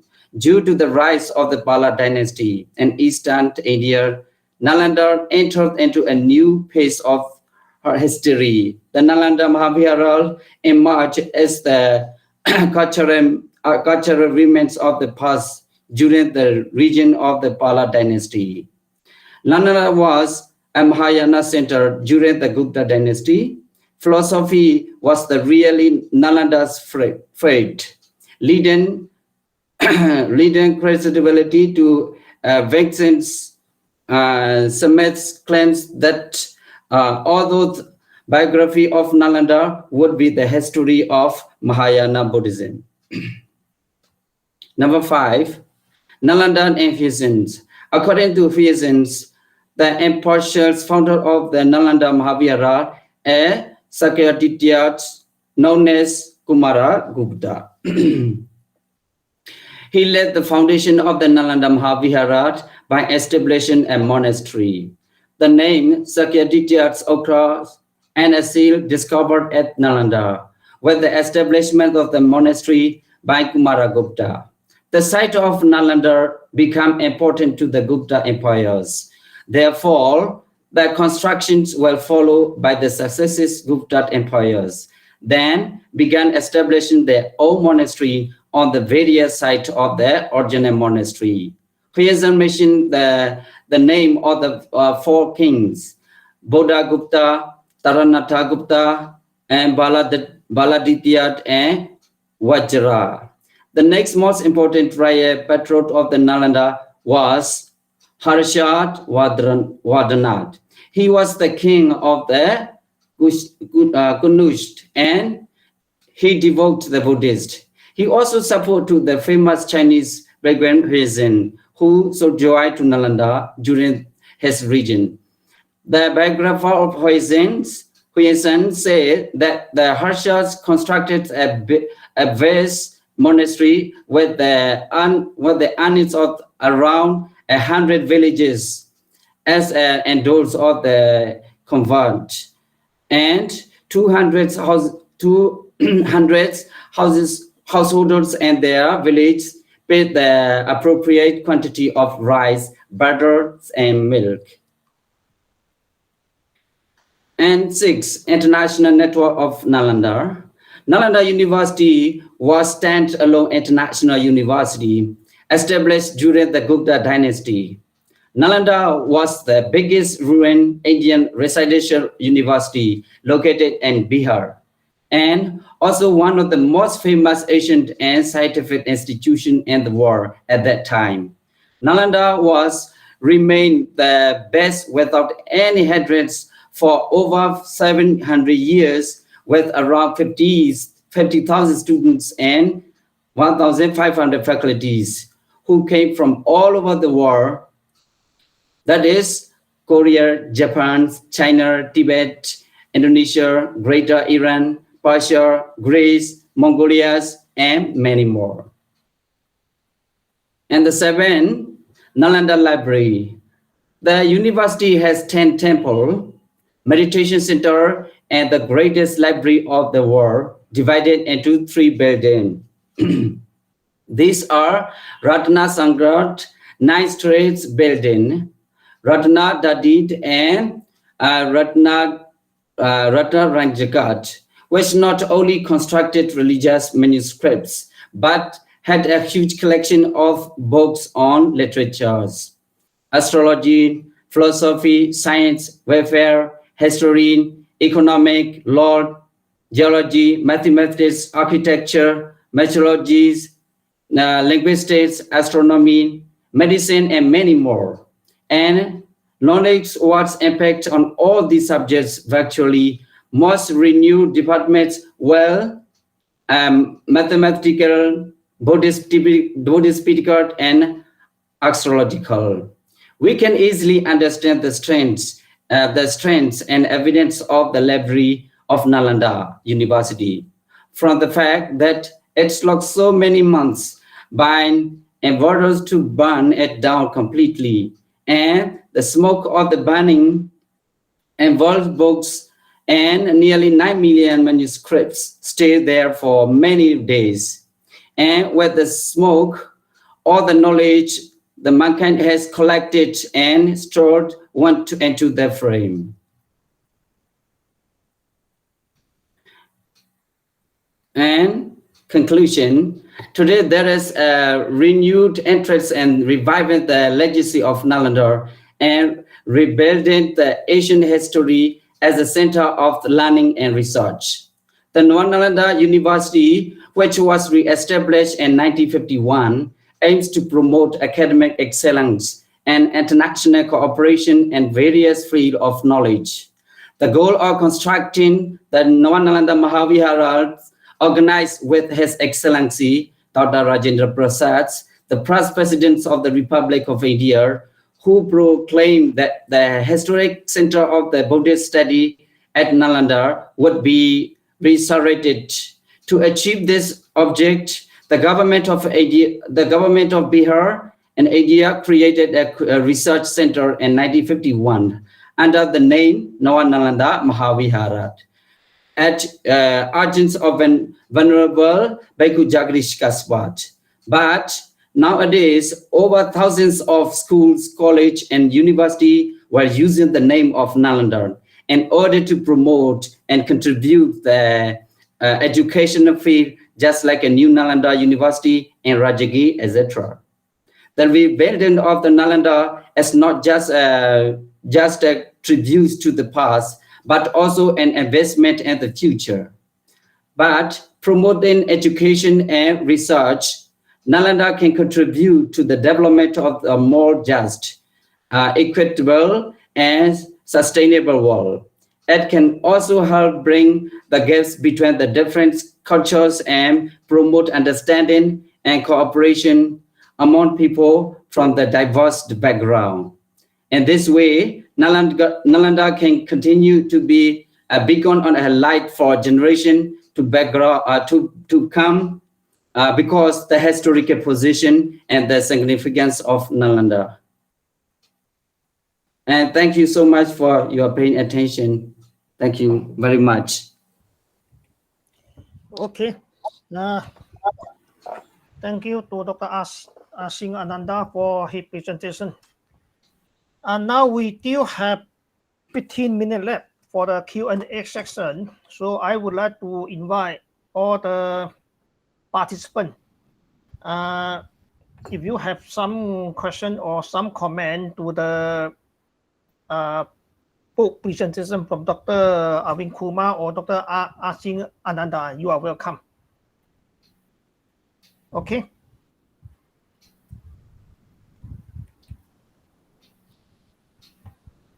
Any question?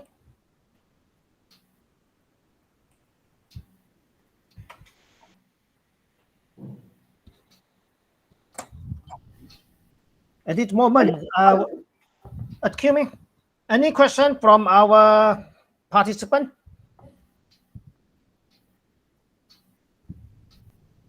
I think personally, I have two questions about the presentation today. The first question is, in my understanding, especially from the South Asian viewpoint, I think the function of the role of Nalanda Vihara in South Asia after the 10th century,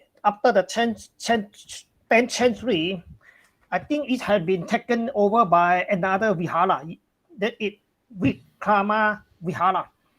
Because we see the Buddhism in Malaysia, South Asia, Myanmar, it came up with many famous Buddhist scholars. For example, Atisha, Rasa Kalasanti. We also have Ratnakirti, Nyana Sri Mishra. They are all famous Buddhist scholars from the 10th century onward, but they are all from Vikrama Vihara, not from Nalanda. So my first question to both Dr. Arvind Kumar and Dr. Singh Ananda is whether the role of Nalanda Vihara had been taken over by Vikrama Vihara from the 10th century onward. This is the first question. The second question is also, I think today we have a Nalanda University in India, but how about, for example, if there any new university for Vikramasila Vihara in India today? Oh, this is my only two questions I would like to ask Dr. Arvind Kumar or Dr. Singh Ananda for our understanding. Thank you. So I would like to respond to your first question first. Yeah. The first question I am going to respond that is the role of Nalanda takes over by Vikramshila Vihar from the 10th century onwards. As you know, in my paper I have already discussed that from 9th century there were some feuds or some disputes are going on towards Nalanda, but most of the teachers whose name you have mentioned, they are all from Nalanda, who later joined Vikramshila Mahavihar.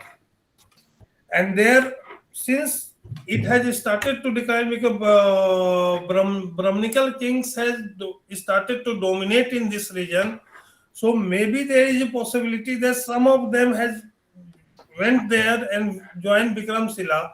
And you also know that, as you have discussed about from Southeast Asia point of view, that Sri Vijaya kingdom came around 9th century in Southeast Asia. And Vikramshila Mahavihar is very close to Tamralipti. Tamralipti is the seaport from where travelers or merchants used to travel to Southeast Asia. So that may be the reason that those scholars who started to travel around the world, like Vikramshila Mahavihar has also played a role in uh, introduction of Buddhism in Tibet or Central Asia, particularly Tibet. And Vikramshila Mahavihar is famous for Vajrayan or Tantrayan Buddhism. So there is possibility that when Nalanda Mahavihar getting not proper support from the ruling dynasties of that time, attention might have shifted to Vikramshila, and yes, they might have started to play after 10th century some role, but still we have lot of Taranath, Dharma Swamin, one Korean scholar, I think, Huili, they all still came to, when it came to India, they visit Nalanda. So Nalanda has not, glory has not passed away, but in that time, we have even Jagdalpur Mahavihar, Odantpuri Mahavihar are existence. So you cannot say directly that Vikramshila has taken over the role of Nalanda. But yes, Vikramshila has also played a major role in taking Buddhism to Tibet and Southeast Asia, because very near to Vikramshila Mahavihar, there is a port city, and due to trade connections with Southeast Asia and other parts through the maritime Silk Road, it has started to play a role. Now your second question, like Nalanda, present day Nalanda has two universities. One is Nalanda University, which used to call it Nalanda International University, which was established by a consortium of some Southeast Asian country and India, and they have started their, just now they have built their own building and started to teach Buddhist studies over there, along with a study of comparative philosophy. Vikramshila, there was no university till now which started on the replica of or on the basis of Vikramshila Mahavihar. But yes, Nalanda has two universities, and they all are doing a lot of things to spread the teachings of Buddha or Buddhist studies across the world. Thank you. Okay, thank you for Dr. Amin Kumar. Dr. Asing Ananda, do you have any feedback? Okay. Okay. Sorry, it's already mentioned, but I have to discuss a little bit about the second question. The non-Nalanda Mahavihara is establishing as a restoration of Asian Nalanda University. It was 1951. It is started by the organization of the first president of India, Dr. Rajendra Prasad. He visited to our country, Myanmar, and then he saw the propagation of Buddhist asana very widely and very large amount of Bhikkhu Sangha and studying there. And when he see there the Buddhist monastery, we should revival to Asian Nalanda University. With the suggestion of Dr. Rajendra Prasad, he established Nalanda University, non-Nalanda Mahavihara. This is called Nawami New. Nalanda Mahavihara is, as you know, is Nalanda University. They are now very surprised.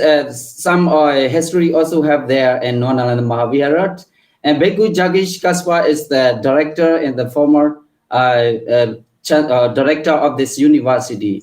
Bhikkhu Jagdisha Kaspa also the high caste and Brahmin, and he also previously he is the Haitian, and when he studied the Dhammapada and the first verses, Manopavingama Dhamma, when he see that verses, everything is every action is the forerunner of the mind. When he see these verses, and he changed into Buddhist from Haitian to Buddhist. So he is very how to say it, very genius and very expert.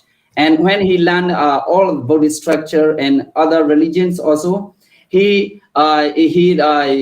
much understanding about the Buddhist doctrine. So he changed from Buddhism to Buddhist, and he entered the monk's life.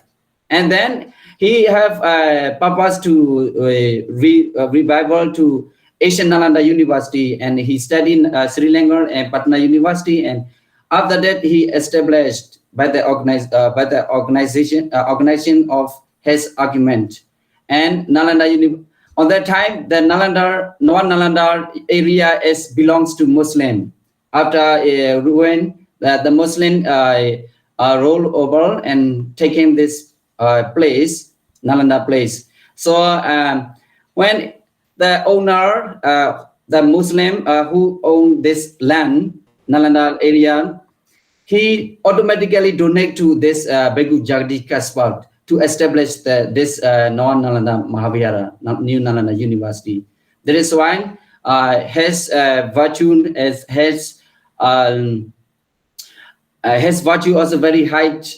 And then he also translated and Pali into Buddhism, and Pali into Hindu, and Pali into Chinese scripture. Nowadays, it is non-Nalanda also establishing the Pali English dictionary. Maybe now the value is 15. Now nowadays, so many countries also study there, and major of the countries students are from Myanmar and Thailand and Cambodia, Laos and Nepal, and sometimes other countries. Vietnam also coming nowadays. So this Nalanda University, as we can say, the restoration of Asian Nalanda University. But not all subjects right now. We can learn about 9 departments, which are English, Buddhist Studies, Pali, Asian History and Archaeology department, and Hindi, Chinese, Japanese, and Tibetan Studies. So this university is the excellent and perfect university. I can discuss as much as I can, and this is the restoration of Asian Nalanda University, Nalanda Mahavihara. Thank you so much. Wonderful. I have Okay. one thing to say. Nalanda Mahavihara is working on dictionary which is in Pali and Hindi, not Pali and English. And English subjects also can study, sir, now. Subject is studied, but you have discussed about the Nalanda Mahavihara is working on dictionary work, and that Yes, is sir. Pali to Hindi, not Pali to English. Pali to Hindi, yes. Okay, sir. Sorry, sir. Thank you, sir.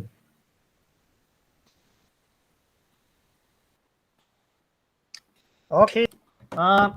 Thank you to Dr. Asin Anda. I think we have only 4 minutes left. So maybe we can invite the last question from our participant. Dr. 觉明法师有没有想要向2位发表者这个提出意见交流的有吗？ Thank you. Thank you. Thank sister. you, Professor Arvind Kumar Singh. Thank you, sister. He is my teacher. And 谢谢郑文全教授. And also thank you, Asin Ananda. Actually, Thank you so much. I just listen, not very much concentration, because as an organizer, this is from morning till now. I Yeah, would but like I to do, request. yeah, very appreciate all aspect about Nalanda, and I was learning. For me, just study about Nalanda and some knowledge. Thank you So, very much. Thank I you very would much. I would Not like question. Thank you so much. one issue that we are I have already discussed with you regarding one project. Yeah. So we are going to, after this day after tomorrow, I will send you that proposal. So we can start on that. Yes, yes. Thank Thank you. you, sir. Thank you, sir. Thank you, Thank sir. you, sir. 哎， OK，谢 thank you 谢郑教授的那不个敢不敢主持啊，非常棒。 I see our chairperson for the third panel, Dr. Wei Zhen Deng, is already coming. So it's time for us to end our second section. So we turn again to our two presenters from Dr. Arvind Kumar Singh and Dr. Asin Ananda. And I will pass this to our MC. Thank you very much. See you next time. Okay. Thank you so much. 司仪，OK OK，同学，我们这个场次就到此结束了哈，谢谢各位。好，谢 Thank 谢 you. ，Thank you Thank you for so all much. your Thank you so much. participation. Yeah. And So now now we I are have to move to another moving room. to. Thank you. I'm going to move to another room. Thank you, thank you. Okay, we are now moving to the section 3, and before starting, I would like to read the rules for you. And 我一样要跟各位先宣布一下议事规则。现在是场次3，那议事规则是每场次有2位发表人，1位主持人，每场次共计60分钟，主持人介绍5分钟，发表人每位20分钟，每场讨论15分钟。请线上听众要关闭麦克风，直到开放讨论才可以打开麦克风。一次限定1人发问，并每一位限定2分钟内表达问题重点，或是将问题预先写在聊天室。The rules is each session has 2 presenters and 1 moderator, a total of 60 minutes for each session. 5 minutes for the introduction by the moderator and 20 minutes for each presenter. 15 minutes per discussion. And the online audience is asked to turn off your microphone until the discussion is open. And then it is allotted to turn on the microphone. One person is limited to ask questions at a time. And each person is limited to 2 minutes to express your key points of the question, or pre-write the question in the chat room. 好，如果邓伟仁老师已经准备好，那就现在交给您主持。好，谢谢法师。听得到我的声音吗？可以，可以。有。不好意思，我旁边有一些杂音哈，因为我才刚刚到高铁，辛苦了，辛苦了，还没有找到一个安静的地方。还没有到学校。哦，还没有，我刚到台北嘛。辛苦了，辛苦了。没事，那就是我那个声音 OK 的话，是不是我们可以开始了？没问题，没问题。好，okay. So, good afternoon, everyone. So thank you again for Venerable Jimmy Faster's invitation. It's an honor. And this section, afternoon section, section B, has 2 presenters. We have Professor Kumar Singh and Professor Stefania.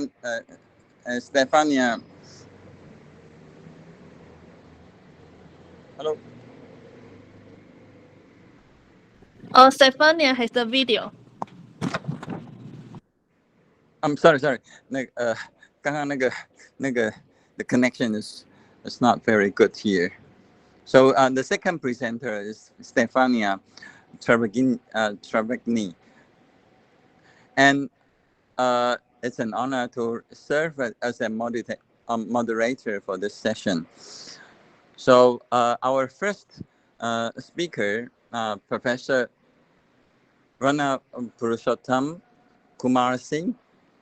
He is right now the Neva Nalanda University, serves as the head of the department, also the faculty, the dean of the faculty of Buddhist studies.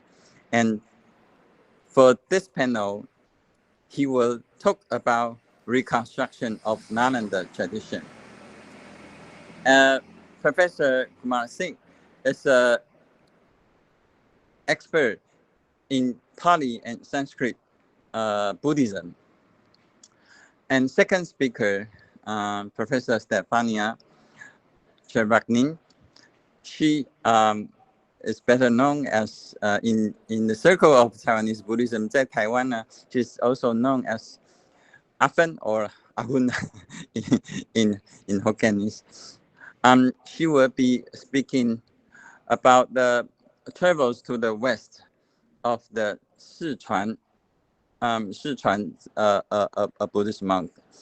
四川的那个 Buddhist monk 叫做清福 by the name of 清福, a monk from Sichuan.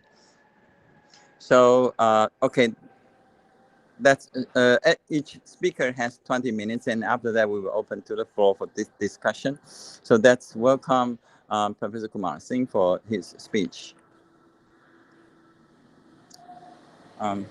Yes, Professor Kumar Singh, please.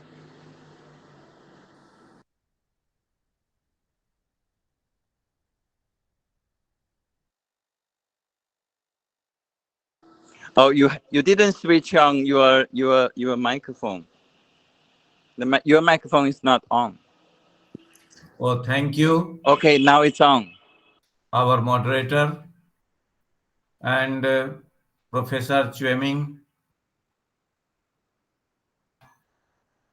I congratulate all of you for this beautiful discussion on Nalanda tradition. And Professor Chueming has given me a very big task to speak on reconstruction of Nalanda tradition.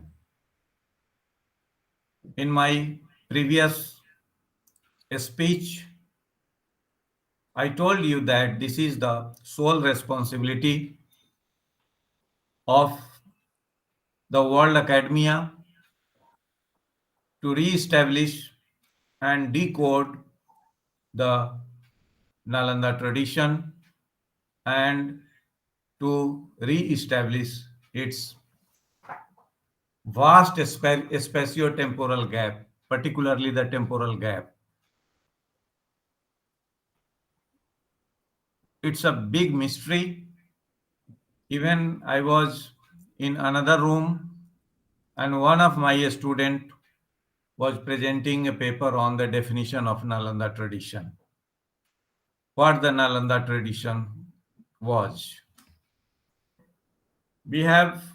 I would start from the moment of enlightenment of the Buddha, and he established the scientific nature of the Dharma. I am not going to quote the whole verse, but the last line, Yato pajanati sahetu dhammam. The whole world is dependently originated. And the whole scripture is based on Dvai me bhikkhave desemi dukkhangcha dukh nirodhangcha. There is suffering and removal of suffering. So the whole Buddhism, the esoteric Buddhism, ritualistic Buddhism, and academic Buddhism, all are dedicated to the removal of suffering. And in the same way, when Buddhist learning was established in Taxila and Nalanda, the main motto of the academics, the main motto of education, higher learning in Nalanda was the removal of suffering from individual's life, from society, nation, and from the whole universe. Nowadays, this is a big problem. The first initiative taken by Tibet House, he started a special course known as Nalanda Tradition Diploma in Nalanda tradition. Master's course, Nalanda Master's course. This is a very good effort. I have gone through the complete literature and the whole scripture they have created, the whole literature they have created is totally based on the philosophical deliberations, which was the one and main important part of the Nalanda academic culture. They used to discuss about the philosophies available in then India and Asia, because Nalanda was not the institution of a particular geographical region, but Nalanda academic culture was dedicated to the whole humanity. And the scholars of all countries, all societies, they consider Nalanda as their second home, from China, from Taiwan, from Korea, Java, Sumatra, Borneo, Malaysia, and in the Central Asia, Kazakhstan, Tajikistan, all. In philosophy, they used to discuss Sankhya, Mimamsa, Nirgranth, the tradition of Jainas. All available scriptures were taught, and they were the curriculum of Nalanda academic tradition. They used to, and the masters, the teachers of Nalanda were exponents of one new school of academy, one new school of studies. That was very important. They used to talk about Vaivasika, Sautrantik,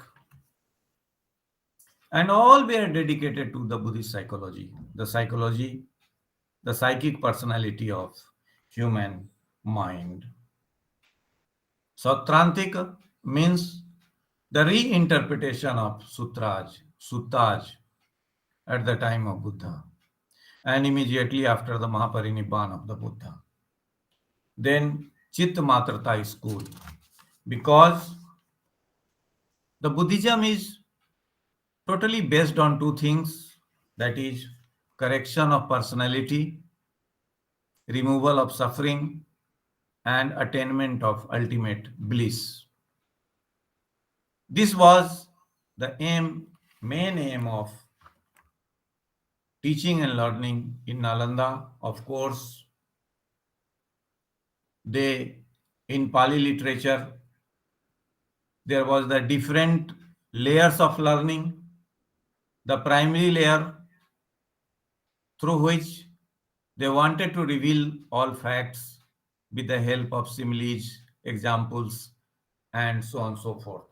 But in deeper level, that is Abhidhamma, they have interpreted and studied human personality in very deeper sense. And then the teachers of Nalanda, they established, Arya Nagarjuna established Madhyamika, Prasangik, means different schools have been established by the Nalanda tradition. The Acharyas of Nalanda, just like today's Cambridge, Oxford, and Harvard, they count how many Nobel laureates they have. Nobel laureates means how much original research they have. In the same way, this was the tradition of Nalanda. And the teachers, the acharyas, the masters, they introduced new school, new researches of academics, and they established like that. But apart from that, philosophical analysis, philosophical study of Nalanda, ancient Nalanda University. There was two things, and one common thing was the psychology, the Buddhist mind sciences, between philosophical tenets and Ayurveda. And psychology was the bridge between the two. The neuroscience was bridge between the two, and they played very important role. So apart from philosophy, there was a school of medicine, and medicine, the evolution of medicinal thought and evolution of medical science is very ancient in India, and even in prehistoric era there was the special practice of medicine, and they just start all these medical practices. And at Taxila, this was the first systematic institution dedicated to medicine, human well-being, and the second was Nalanda. And scriptures they have taken from, they traveled to China and Tibet and Indonesia also. In Tibet, this is Sobarikpa. In China, Chinese herbal medicine. In Indonesia and other parts of the world. The other sciences of Nalanda, like metallurgy, when you will visit the ancient site of Nalanda, that is in the north and northwest corner, there is blast furnace that was dedicated to research in metals. And scripture says that Nalanda Acharyas, they invented transparent metals also, strong and transparent. Still the world could not achieve that height in metallurgy. Now, the agriculture, even they had different kind of agricultural products helpful for healthy life. Mathematics, astrology, and the laboratories of astrology were at different parts according to the astronomical position of the earth. There is one place called Taregana, that was the observatory of Aryabhat, like this. Then the learning of architecture, that was totally eco-friendly architecture, totally eco-friendly, and up to today, Bhante Rahul was referring 9-story buildings, but we have references of 6-story buildings. So these are the tasks before Nalanda Mahavihar and the modern academic fraternity.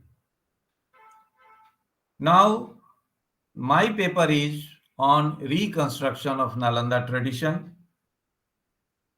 We are fully dedicated to re-establish the Nalanda tradition, and Nalanda Mahavihar has given presentation before the top officials of Government of India regarding the re-establishment.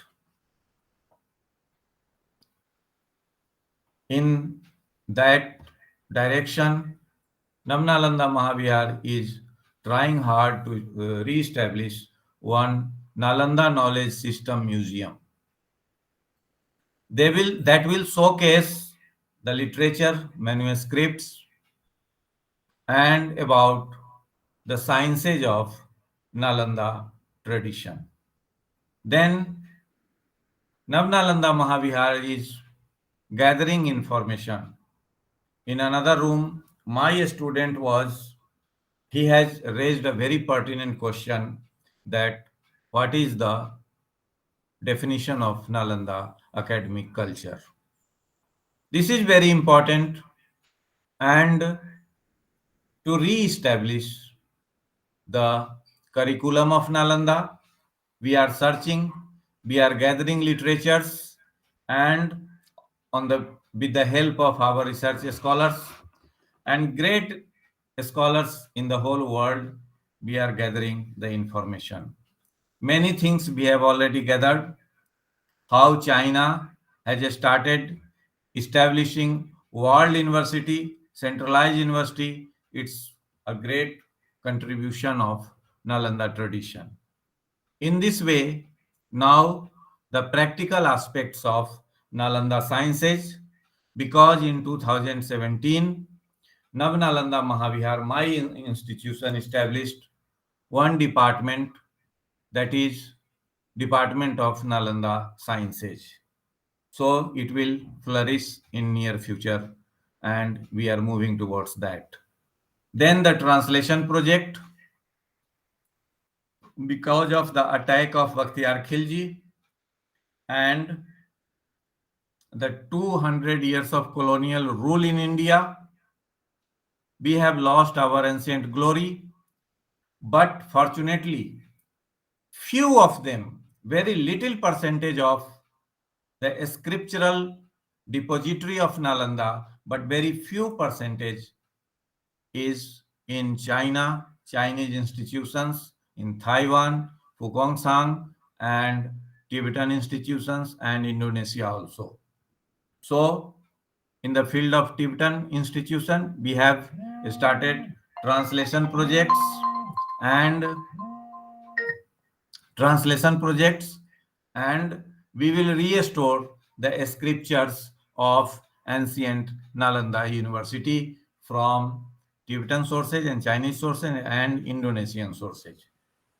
Again, one medical center has been established related with Soba Rigpa by Ministry of Culture, Government of India.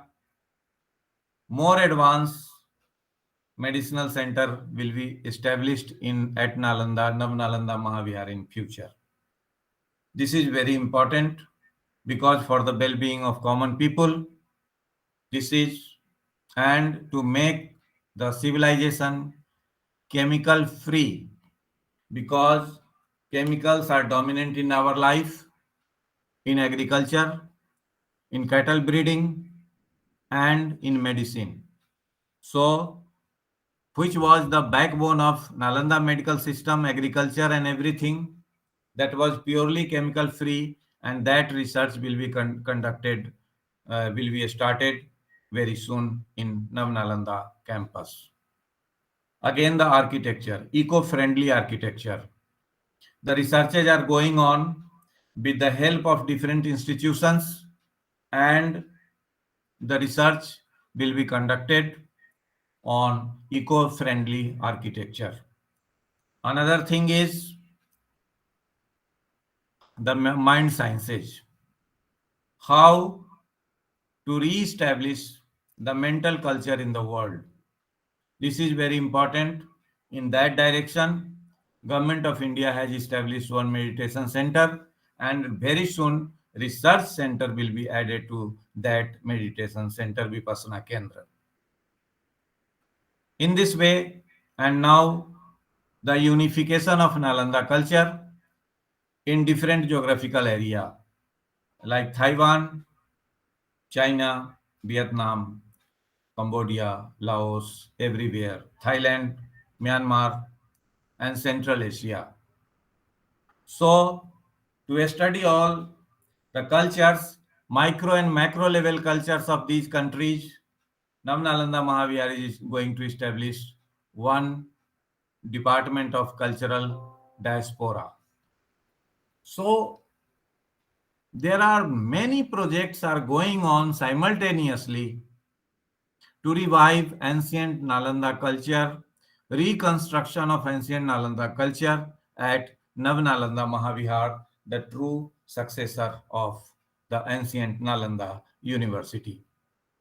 This is true successor because we are the custodian of ancient Nalanda seal, and our emblem is the ancient Nalanda seal, whatever has been depicted in ancient Nalanda seal. Another big project has been taken up by Nalanda Mahavihar is identification, exploration, and sensitization of society related to the Nalanda culture. And in almost more than 100 villages, we are sensitizing the common people regarding the Nalanda culture, regarding sculptures, and regarding their tangible and intangible heritage.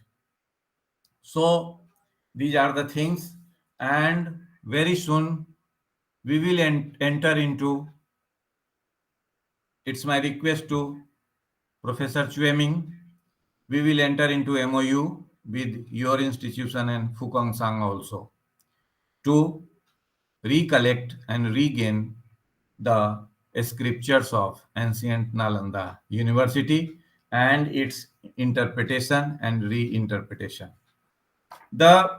Because of the temporal gap, the scientific interpretation of Buddhist philosophy is also very required. And in that direction, the Vad Parampara of Nalanda, the discussion tradition of Nalanda, has already been established from 2006.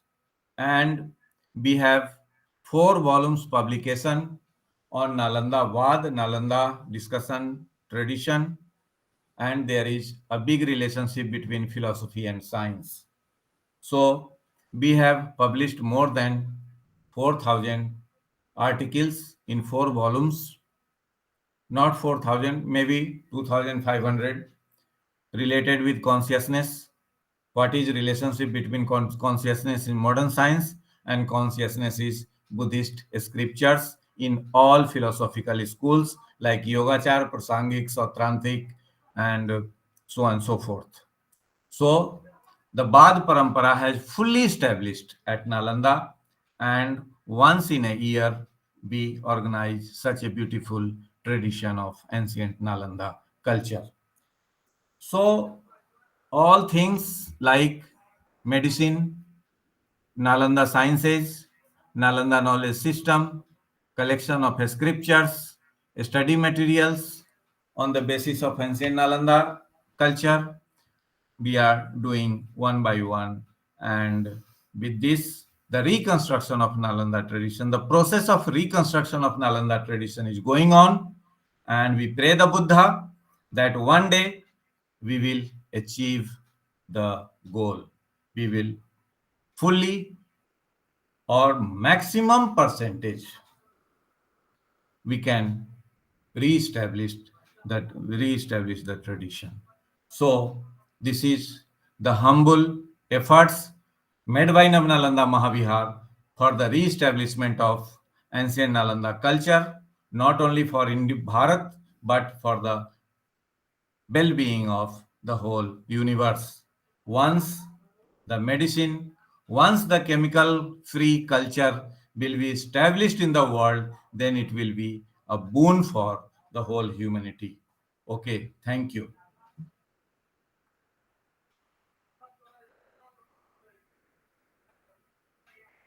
Thank you very much, Professor Singh. Thank you for this wonderful. Can everybody hear me? 可以听得到吗？我的声音？可以。Okay. So this very wonderful, informative talk about what you are doing now at the Nalanda Vihara University.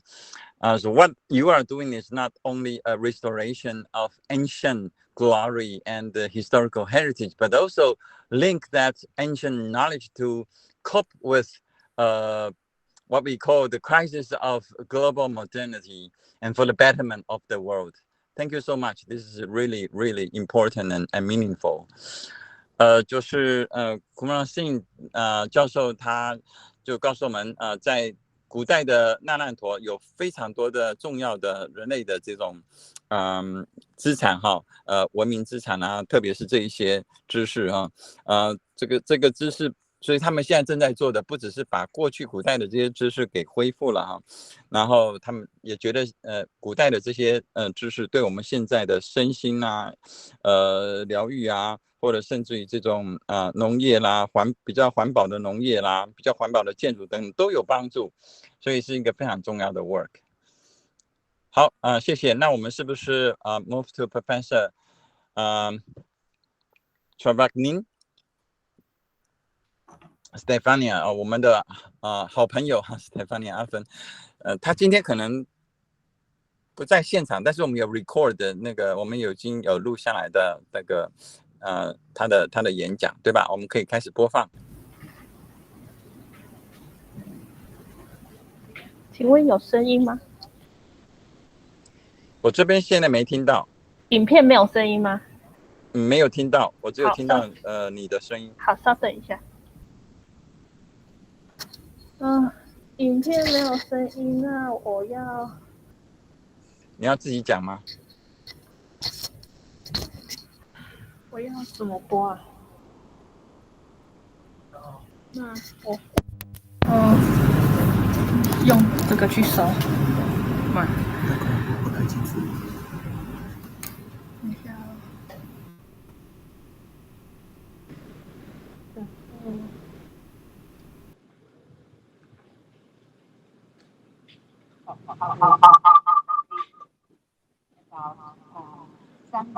不可以，会有回音。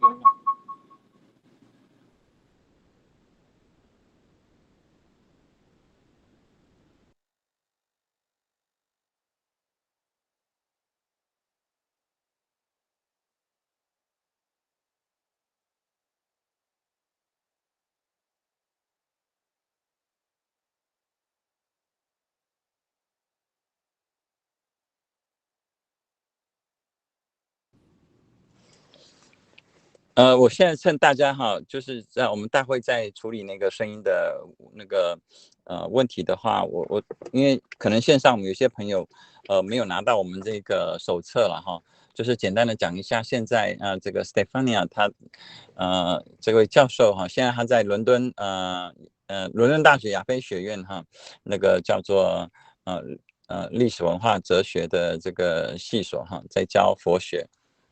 那他今天要讲的是关于就是大概清末民国初年哈的一位四川的清福和尚。那这个清福和尚他在那个1914年到1916年出任了中国佛教会四川省支部代表。那1924年在广德市创立了弘法佛学院。1993年在辽宁城内建立了另外一个佛学社了哈。那他出访了很多国家，也请回了玉佛像啊、舍利子等等哈，被称为近代的玄奘。所以我们这位Stefania阿芬教授就主要是要来介绍清福和尚的自传体的这个游记。现在声音可以了吗？播得出来吗？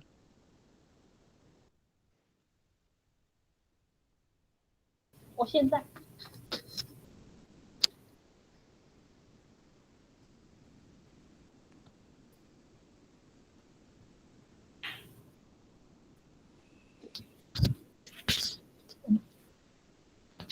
请问这样有声音吗？还是没有？没有。没有。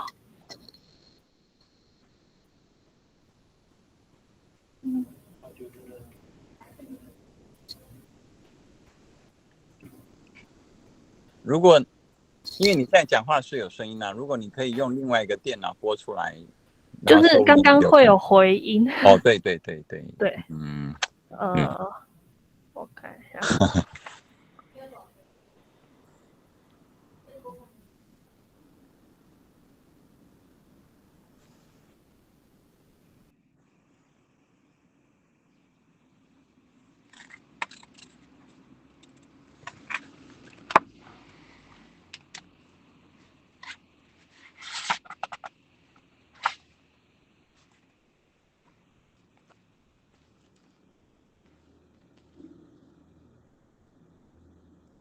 the West in the pre-modern time.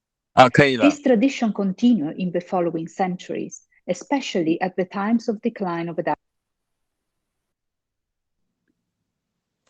刚刚有声音了。 Hello everyone, my apologies for not being able to be with you today, but I'm presenting another paper in another conference at the same time.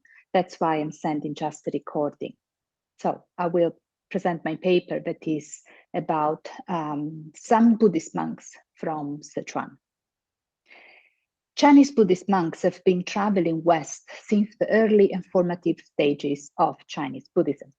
They travel to India to recover Buddhist texts, or they travel in pilgrimage to visit the Buddha's birthplace, or they move to the renowned Nalanda University for a thorough and authentic study of the Dharma.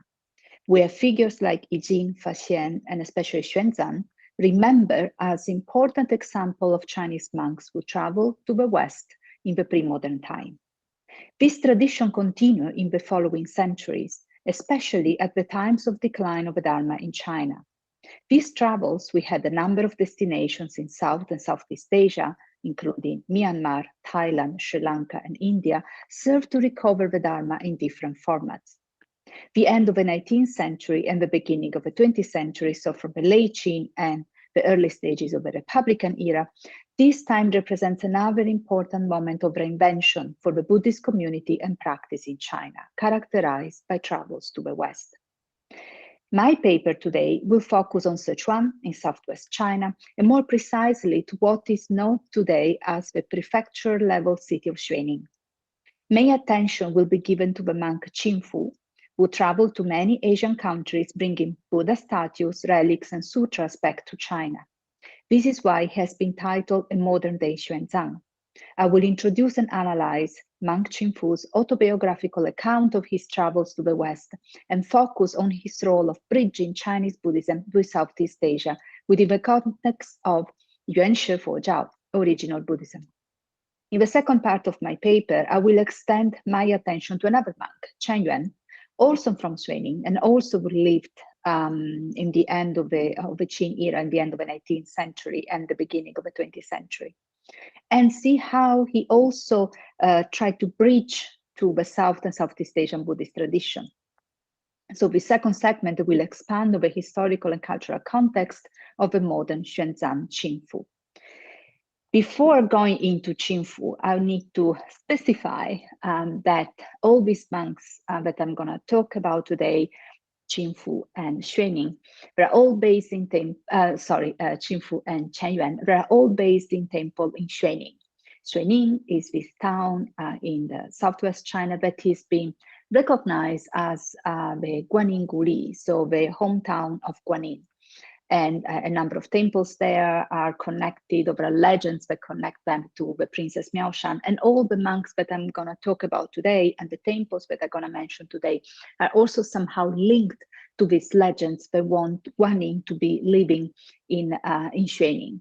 However, due to the time constraint, I will focus just on monks and their travel to the West, and I'm not going to go into deep into this, the legends about Xuening being the hometown of Guanyin. I also want to thank the Zhang Jingguo Foundation for the generous donation. They are funding this research project on Sichuan, and it's the study that I'm going to present today comes from this larger project, multi-year project on religious diversity in Sichuan. Now, Qingfu. The monk Qingfu was tonsured in 1878 at Guangdesi in Xuening, and received the full precepts at Baoguan Temple, Baoguan Si, in the following year. He was one of the leading figures in the modern history of Buddhism in Xuening, and certainly also a prominent figure in the entire Sichuan in the late Qing and Republican periods. Qingfu also served at the Sichuan branch of the Buddhist Association of China from 1914 to 1916, founding the Hongfa Foshueyuan, Hongfa Buddhist Institute at Guangde Temple in 1924, and established the Aitao Foxue Shi, Aitao Buddhist Society, that is now known as the Jingye Chanyuan, Jingye Chan Institute in Xuening in 1933. So he's also very much renowned for his help to give a place to practice and an education to Buddhist women and then Buddhist nuns in training. And the Ai Tao Fo Xue Shi and was built in 1933. So we said that from the 1930s onwards, he has been a key protagonist in the support to local Buddhist women. And Qin Fu, as you can see from this, this is one of the many portraits that we have of Qin Fu. This is a photo that I took at Paoguansi in Xintu in Chengdu. You see that there are different ways to write his name, so also with different characters from the one that are mostly known in biographical accounts and gazetteer. Now, his travel. Qin Fu's routes can be grouped under two networks, one within China, which he developed through his stays at monasteries in different provinces, and one within Southeast Asia. Qin Fu was a monk that connected several groups, several networks, learned about non-Chinese Buddhism, and helped other Buddhist traditions to familiarize with Chinese practices. His travels served the completion of two projects, but also merged them and contributed to the contemporary Pan-Asian discourse of Buddhism. So indeed, he did travel in China, and then he traveled in Southeast Asia. However, today I'm really going to look only to the Southeast Asian travel, which I have summarized here. I also need to say that all the dates that you find here and all the details that I'm going to report today, they all come from his travelogue. So some of the dates actually have some question mark, since his travelogue has been written not during the trip, but quite a few years after the trip on the basis of his memory. So we already found some dates that seems to be quite controversial, but since I'm basing this study on his travelogue, I'm going to use the dates that you find in the travelogue. So Qin Fu started his travels towards the end of 1979. He visited major monastery sacred sites in China, but also went to India and other Buddhist areas, as I said. But let's move to the travels outside China. He first traveled through Tibet, 1879. From there, he went to Nepal. Shortly after, he went to Bhutan, Assam, and via Yunnan, returned back to Sichuan in 1881. He also visited Shanghai, several temples in China. As I said, he went to Zhonghua, Zhouhuashan, Emeishan, Butoshan, all the Wutaishan, so all the sacred mountains. In 1887, he went back to his trips outside China, went to South Korea. And in the same year, then he went back to China again. And in the 1890s, so before starting his travel, but it's something that I want to mention again, while he was in Shanghai, he encountered Anagarika Dharmapala, so a very important monk at that time, the famous monk from Sri Lanka that preached in North America, Europe, and so on. And they discussed the recent history of Buddhism in India, including his past decline and also the recent new revival.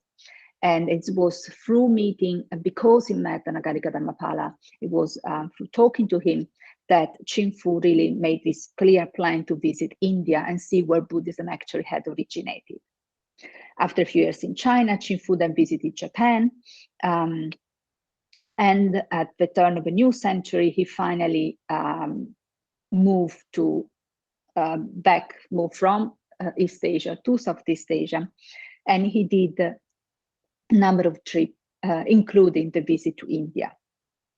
For Qin Fu, according to Wan and Yang's biography, it was important to follow the path that the eminent monks like Pa Xian, Xuanzang, and Jin had undertook in the past.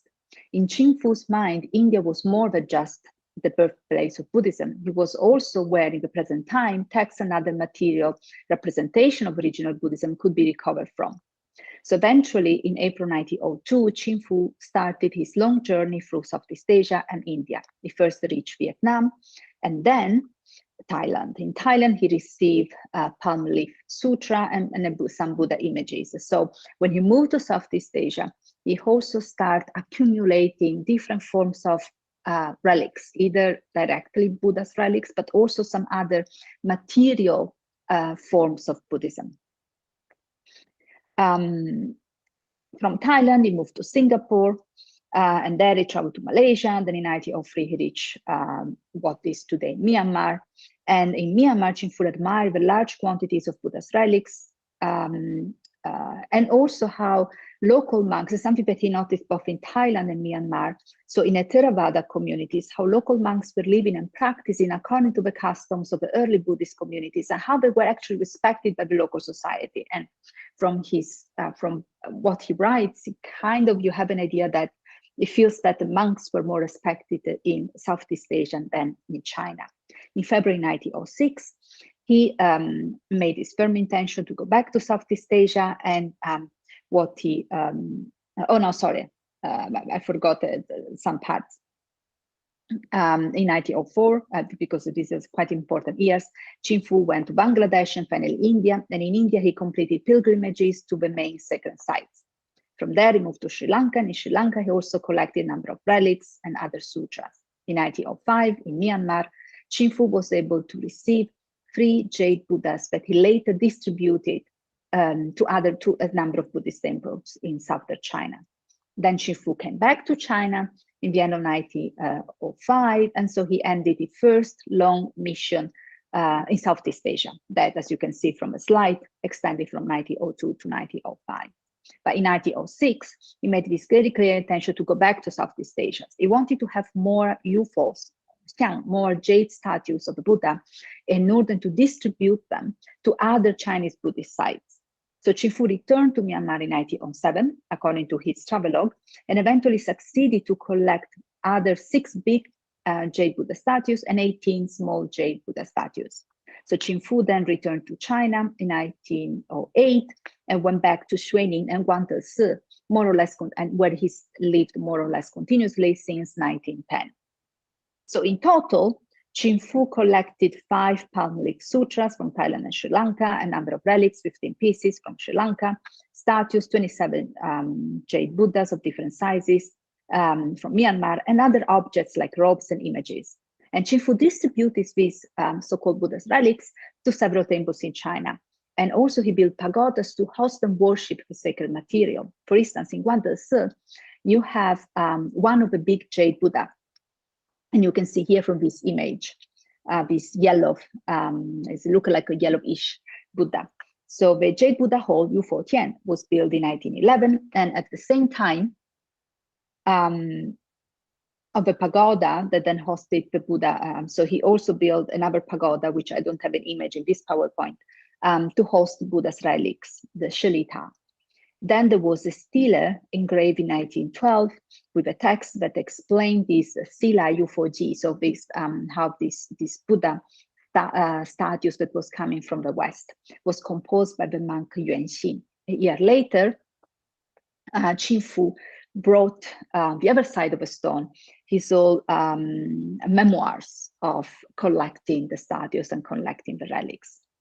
Because of his travels to Asian countries and the Buddhist treasures that he collected and later distributed among several Chinese sites, Chinese scholars have explicitly referred to Chinfu as the modern Xuanzang, showing strong similarities, but also differences between these two figures. For instance, summaries of his travels, notes, and memoirs have been titled Journey to the West in a number of secondary literature about Chinfu and his travel. And we're doing this in reference to the Ming novel that so much inspired Chinfu when he was a young child. So I kind of really summarize his biography, but when he was going to school, that's when he read the Ming novel, the COG. But also to allude somehow to Xuanzang Xiyuji. In addition, Wan Yang wrote explicitly that Chinfu followed the route previously completed by Xuanzang, or at least he tried to do so. And so did Chinfu's peer Zhen Liang and his disciple Chan Xing. So after Chinfu did this travel, you see other monastics doing the same. The monk Puzhen, that is the present abbot of Guangdesi, went further and positioned Chinfu in a longer historical narrative and the sphere of pilgrims and transmitters of the Dharma from the time of the Three Kingdoms to the modern era. According to Puzhen's short overview of the previous traveling monks, that includes the so-called Tunhuang Bodhisattvas of the translator Dharmaraksha from the 1st century, and then he includes Pao Yu and Jie Yuan from the 4th to 5th century, and then the famous pilgrims to Central Asian India from the 5th century and during the Tang, like Zhenmen, Faxian, Yijin, and Xuanzang. Within this context, Chinfu appears to be a rare case in modern China. discussing the parallel between Xuanzang and Qingfu, some other historians have shown great differences among them. So first of all, Xuanzang went to India to pick up text and then also in order to translate Indian Buddhism into Chinese, while Qingfu did expedition to Asia to retrieve different forms of Buddha's relics and Buddhist teachings and distribute them to numerous Chinese cities. But yet, these historians have argued both Xuanzang and Qingfu have built a travel history and conceived traveling as a modus of practice. Certainly, Xuanzang reached a level of fame and popularity, but Qingfu has not. By the way, in this photo, you also see another Buddha statues over here, small jade Buddha, that is in another small temple that now is where now just a few nuns live, that is positioned very close to Guangde Si and is called Qingfu Si. So some of these jade Buddha statues are actually found even today in Xuening, while others have been distributed and still remains in a number of temples in different parts of China.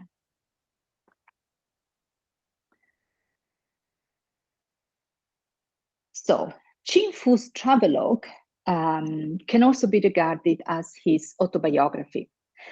However, we have to say that he wrote the first chapter of his travel notes from 1917 to 1923, and that the book was later influenced greatly by Wan'er-yang. Wan'er-yang is a great intellectual Yogacara and Confucian scholars that was from Nanchang, so also from Sichuan, who then moved to Nanjing for quite some time and went back to Sichuan in the late 1920s, and then he lived most of the rest of his life actually in Sichuan between Emeshan, Neizhang, Nanchang, and Chongqing.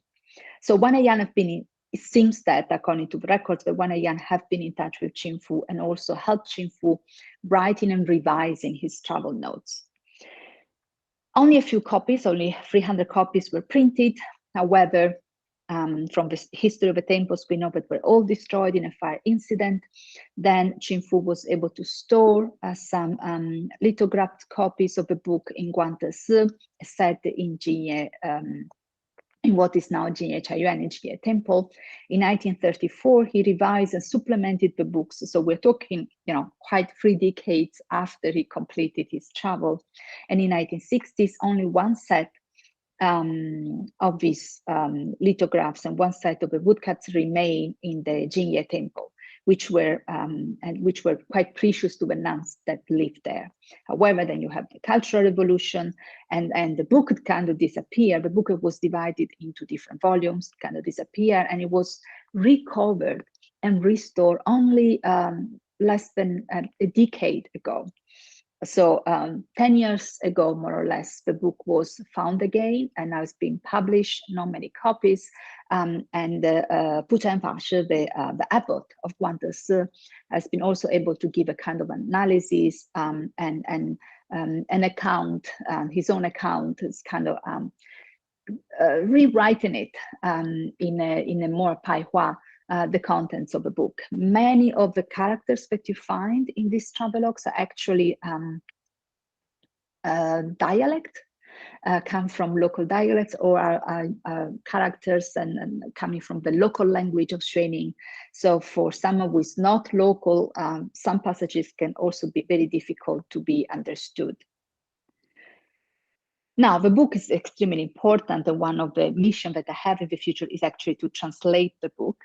But what I also want to focus here is, besides the travelogue, I want to go back to the number of objects that Qingfu actually brought into China. And so this kind of quest for original Buddhism that he had, his interest in visiting Buddhism, Buddhism's birthplace, and it's not just something that Qingfu had at that time, but a number of other monks in China, but also Japan. So Japanese Buddhists were doing very much the same.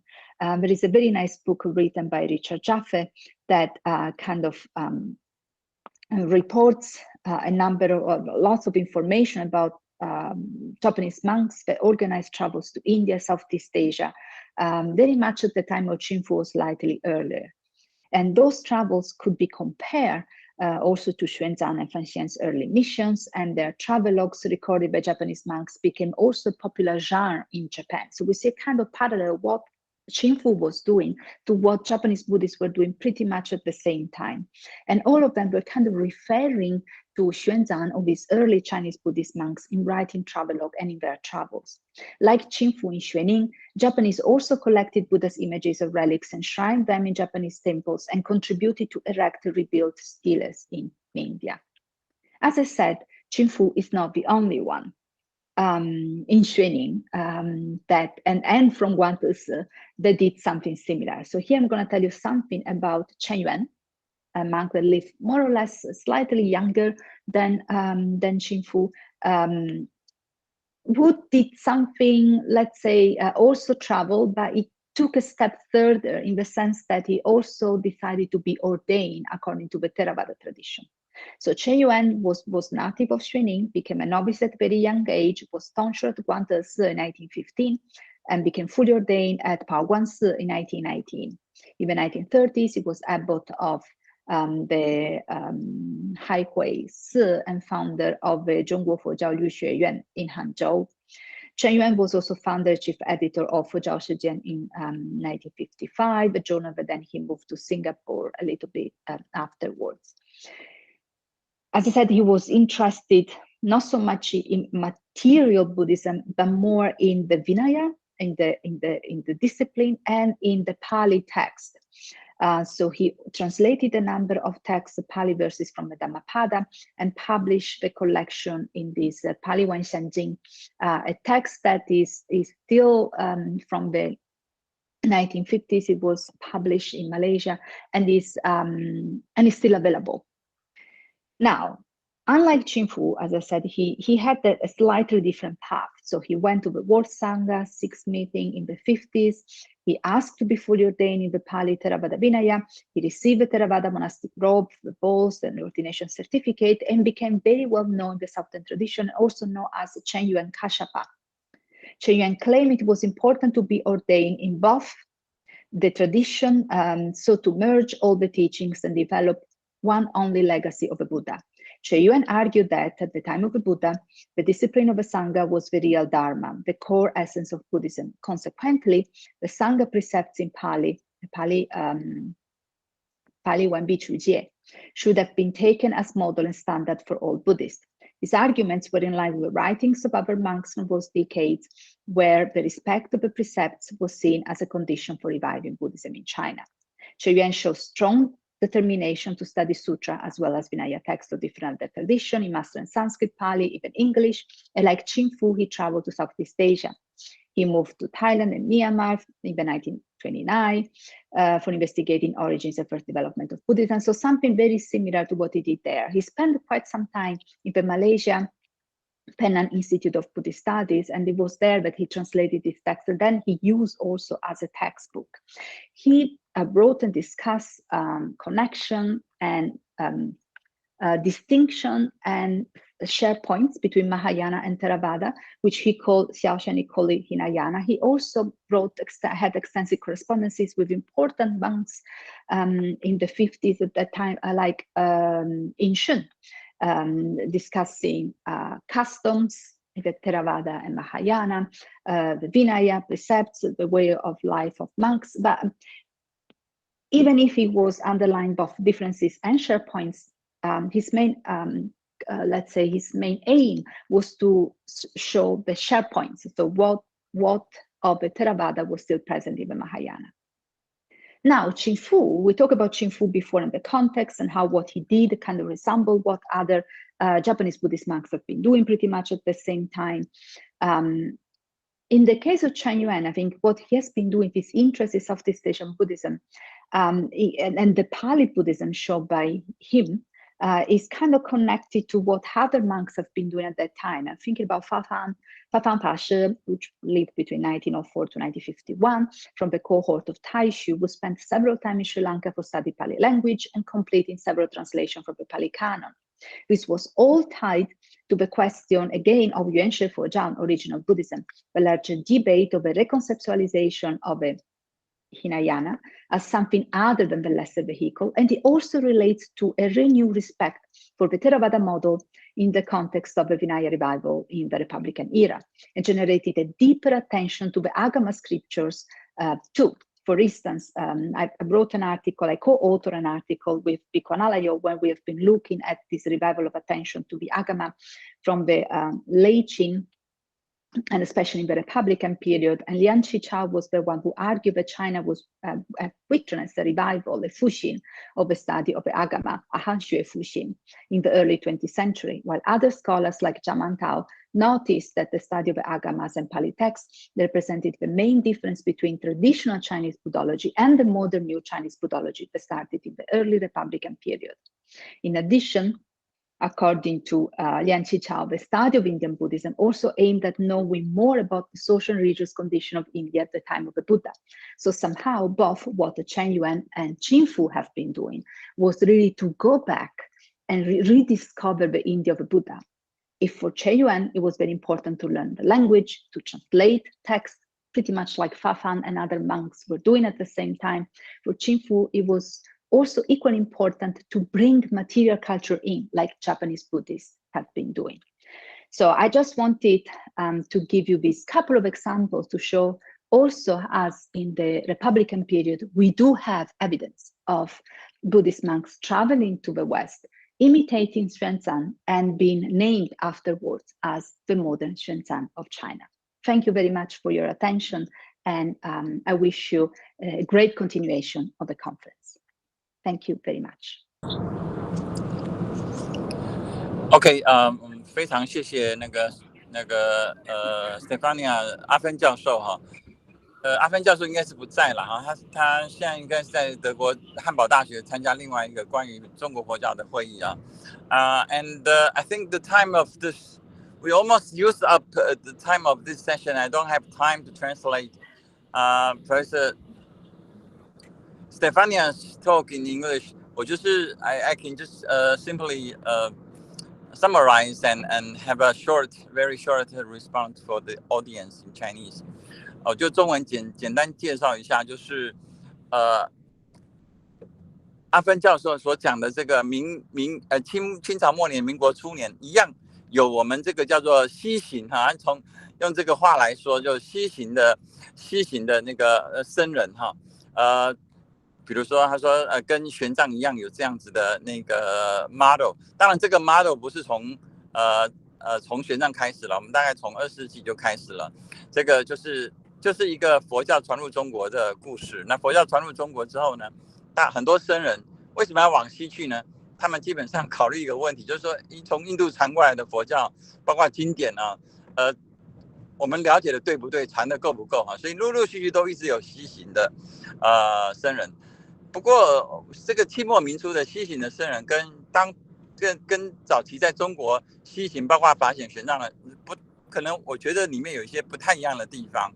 就是之前像玄奘啊，他们去印度取经，这个中间的那个紧张关系就是中国跟印度，就是印度佛教跟中国佛教哈，或者说我们叫汉传佛教之间的关系，说这个汉传佛教有没有曲解的印度佛教？但是现在这个包括清佛的成员法师那个阿芬教授讲的哈，就比较不只是中国跟印度啊，而是后来的佛教，或者是叫做大乘佛教跟早期原始佛教，这个怎么讲？这种追寻哈，可能不太，我觉得蛮不一样的啊。那譬如说那个玄奘，他当初去印度的时候，不是在找原始佛教，这当然更不是上座部或是巴利佛教。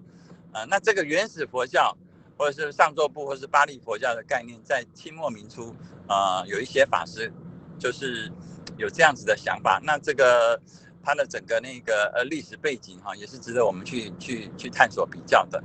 那我们的时间大概是用完了，不知道大会接下来还有没有时间要有问题？不好意思，我们现在时间因为有 delay 到，那现在就请各位贵宾就是移驾到早上的那个对早上的润 A 会议室，我们要举行闭幕典礼。谢谢邓伟仁教授。好，谢谢，谢谢。好，谢谢。